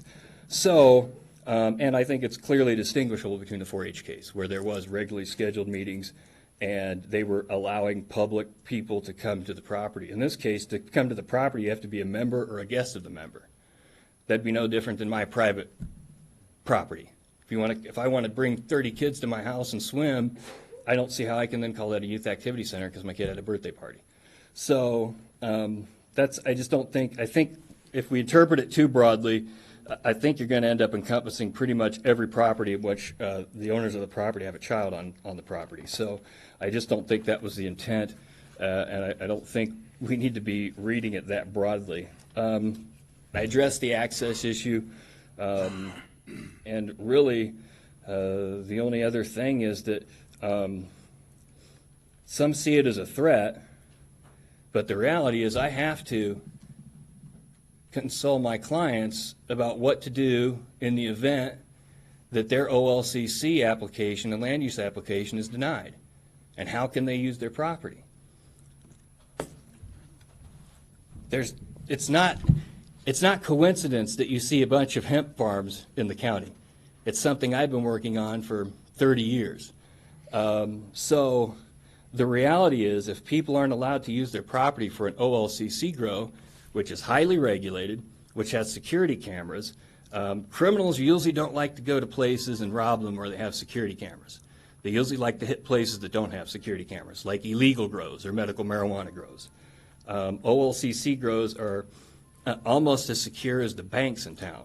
So the reality is it's going to be highly regulated. It's going to have security. There are odor control regulations that the county puts in place that the applicant has to abide by. Otherwise, they lose their right to use their land. If they're denied that application, for example, in this particular case, for the amount of money he would spend on that building, he could probably put 12 to 15 hoop houses at the front of the property, fill them with hemp, run them year-round, have odor stinking up half a mile away, and that would be how he's allowed to use his property. He doesn't want to do that. But he could also do both. I mean, if you're maintaining he has the right to do that, he could do this 1,800 square feet of marijuana, and then he could build all the hoop houses next year. But you have to have a pretty tight plan with the OLCC for separation. I mean, they don't just allow it. You have to run it through the OLCC to even get permission to have a separate hemp license. On the same property? On the same property. But how far apart do they have to be? You have to have a plan to show you're not commingling them, because there's been instances, a fairly high-profile instance involving a producer in this county where they commingled hemp into their OLCC, and they got a pretty big fine for it. So the OLCC is very tight about if you're going to have both operations, you have to have a pretty secure plan. But it's doable, right? It's doable. Yeah. And people are doing it. It's doable. It's expensive. You know, we've heard this argument recently about the hemp, and that's like a whole new era of things. And I think the thing that concerns me is why, and I guess why we're still regulating the marijuana, is that, you know, marijuana's been used since I was growing up in Oregon. You know, it's always been an industry. It used to be legal, now it's it used to be illegal, now it's legal. Hemp has also existed as a product since, you know, the Revolutionary War or whenever. It's only recently come back. We'll see what happens. I mean, it's the latest thing, but it's the latest thing all over America, so how much hemp are we gonna use in America? I mean, it's not corn, so we'll see, you know, it's not wheat, so we'll see. But the point is, they're separate, but. Separate licenses Yeah, and. So, and- but and you could one's- do both One's on very the same regulated. property. one's So the not. idea that if this is denied, well, we're likely to see hemp, to me, we're likely to see hemp anyway, so we'll see, but. I would say not at this property. Mr. Neemsau has his hands full if this application is granted, just doing this 1,800 square foot grow. Maybe. So- I guess I just don't think they're related. The one question I do have, though, this potable water issue, are you going to touch on that a little bit about the Avion permit? And is that something that could be used for hemp growing outdoors? I mean, they can use a residential water system, which is what Avion is, basically, to farm with? The way I'm the surprised. state I sees it, didn't they know that. see Avion as no different than the Bend Public Water. They see it as a community water system, and much like there are, believe it or not, warehouses in the city of Bend right now growing industrial hemp. And it just, I believe it. I know there are. So you're saying that you could do fields of hemp if you wanted off Avian. I mean, it seems like an expensive way to. yeah, well, that's what I was going to say. I Maybe think maybe it isn't. Maybe. as long as your check's clear, I think Avion's going to sell you the water. That's the way I'm reading it. So a little bit about the easement still. You know, can you explain the interest in purchasing an easement or getting rid of an easement on the property, or is there stuff in the record? I was just trying to find out. Yeah, during the due diligence of the purchase of the property, there was some talk with Sundance about vacating an easement that it stops at the fence here and it kind of runs down here. It's like an easement to nowhere, kind of like some of the sidewalks and some of the parts of Bend. And there was it doesn't seem to go that way. It just kind of stops right there. Nobody has used it for what appears. When you're calling it an easement, do you mean this is an actual literal recorded Yes, easement? exactly. You'll Okay. see it on the title report. So, and then there's one up here, and then there's one, the original access to the property was here, and then allowed the Wick Revocable Trust to be able to go through here. So a new driveway has been built here that goes more directly to the building site. So are any of those associated with other land use approvals where they're required, you know, fire exit or alternative route or anything like that? And this is maybe for both sides, whoever can put information on Not that I'm this. familiar with. In fact, like I said, this one just seemed to be not used. This one looks like it does have quite a bit of traffic. And this one was basically the road that went back and then kind of ended, because the property kind of, there's a gully right here, right where that lies in a gully, so it goes up.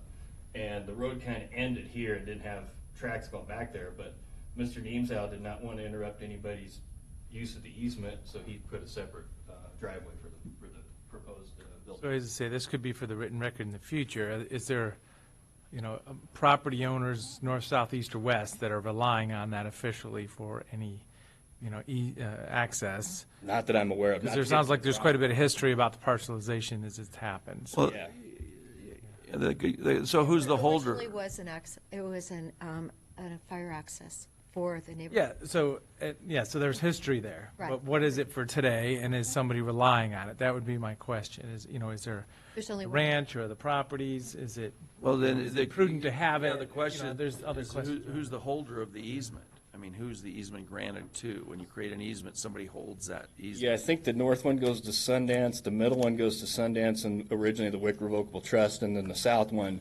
is just strictly for the Wick Revocable Trust property that lies to the south and east of there. And if they're all valid, we can document them as such. Yeah. Yep. Which they are, if you say they're on the top. Yeah, and the criteria, just if your access involves an easement and you're doing over a certain size, although the new code I think was changed, then you'd have to get permission. But he has created a separate driveway, got it permitted, and that's how he's getting access. So go ahead. So we really can't take comments from the audience at this point. In writing. So we'll have to put stuff in writing during the written period, or because this is in terms of the hearing procedure. So go ahead. Yeah, and that's regarding the easement. The best I could tell is from the original title report. So I didn't draft them, obviously, and wasn't around when they were probably put in place. So based on that, though, I believe the record's pretty clear. I think the commission is in a position to deny the appeal and let the application stand as staff found. And again, to me, the big issues are the yak, and I just don't think that's a youth activity center.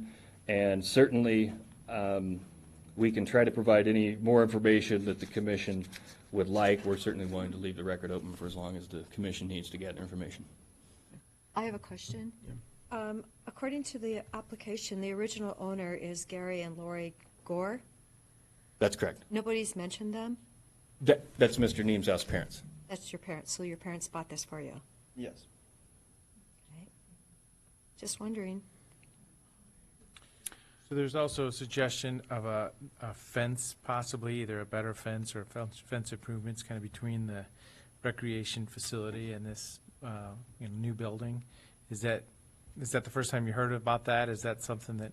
Well, Mr. I mean, I don't Neemsau want to wants to do- negotiate. I was just trying to. Yeah, throw Mr. that Neemsau idea wants to out. do whatever he can to make Sundance Meadows happy. He'd build a fence, he'd put vegetation in there. I mean, he understands that they don't want any kids to see a marijuana grow over there. Now, what they're going to see is a shop. They'd have to actually get inside to know it's a medical or a OLCC grow. But he understands. He's willing to do whatever the commission thinks is appropriate to mitigate that issue.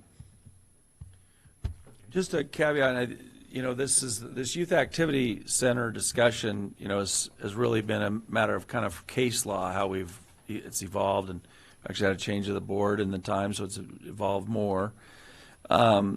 I'd be cautious by anybody saying that whatever was said was the standard in just one case is the only standard. I mean, I know for me personally, I'm not going to say every house that has kids visitors becomes a youth activity center, but in a case like this, you clearly have a center of activity that's set up, and so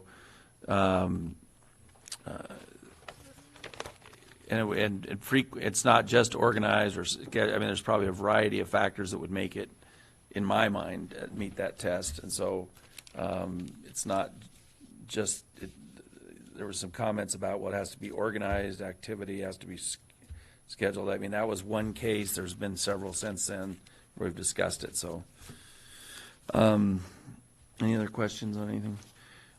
I was curious, have you already applied for your OLCC permit? Yes. And so that's pending a decision here before you can get, or do you know if you're in the queue then for, I mean, they've stopped giving permits, and we're trying to clarify. A lot of our ones, we've had long hearings, we've even approved some of them, and they still haven't been approved, and we're just trying to figure out what the status is that way.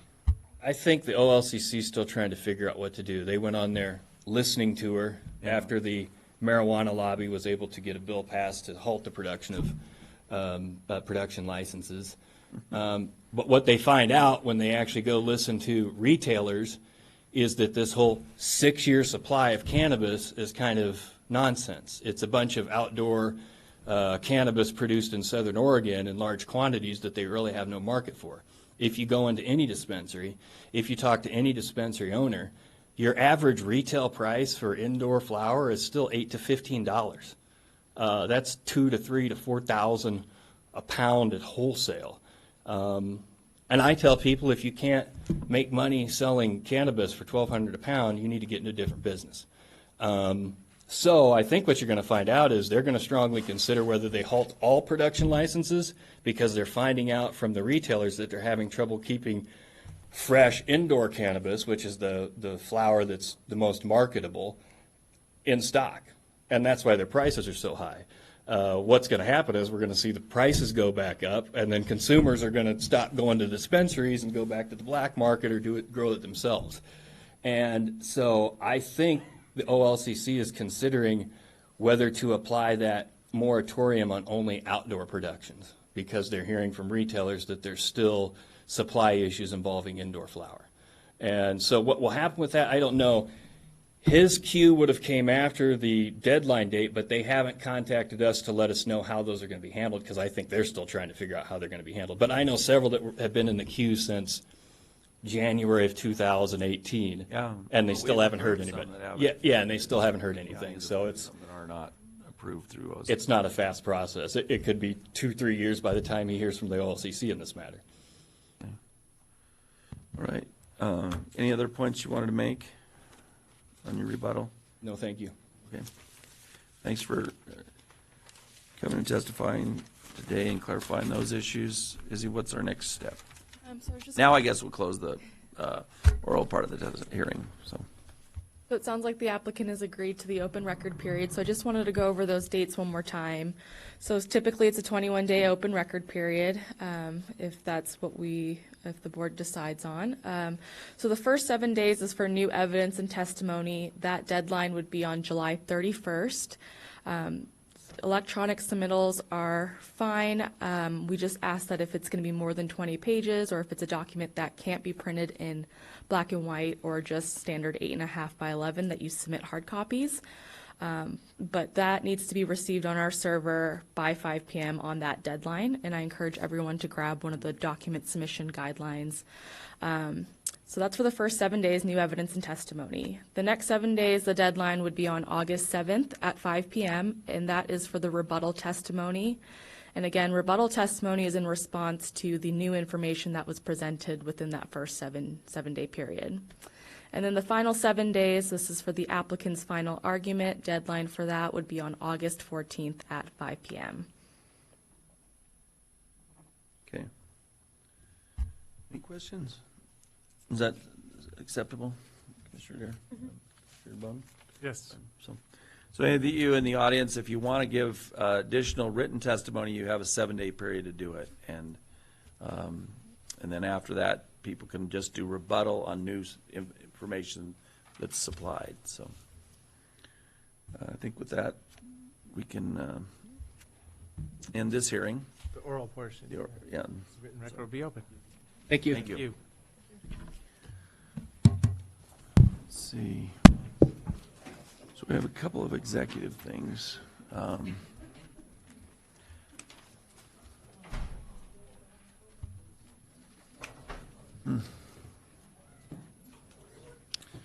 Interesting. I'm still not. So should we adjourn, or we've got a couple of executive items? Tom, do you have? Should we adjourn now and reconvene upstairs, or? Yeah.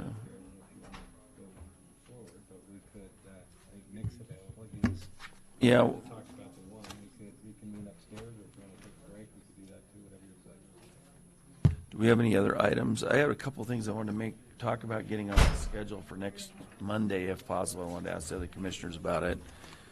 Got to find my pile. Gosh. Yeah, we can reconvene upstairs. Yeah. and- I really was supposed to go to my meeting at 3 that now I'm late for. I mean, it's not critical, but I had committed to it. Well, the other, Since I we didn't think changed today my. was gonna go, the way it I went. don't know why we thought this was going to. I guess we hadn't read the whole. Yeah, we didn't know. When we met Friday, that we didn't have the public hearing. That wasn't on the agenda. Oh, it wasn't? No, it was not. Didn't get put on till Monday. Oh, the other day when we did the schedule. No wonder I had it in my mind that today would be short. That's why I agreed to take Jaden somewhere. And no wonder I thought we just were underestimated the time. Well, we're still on the record, so I think we're going to adjourn and reconvene upstairs at 2:40. Yeah.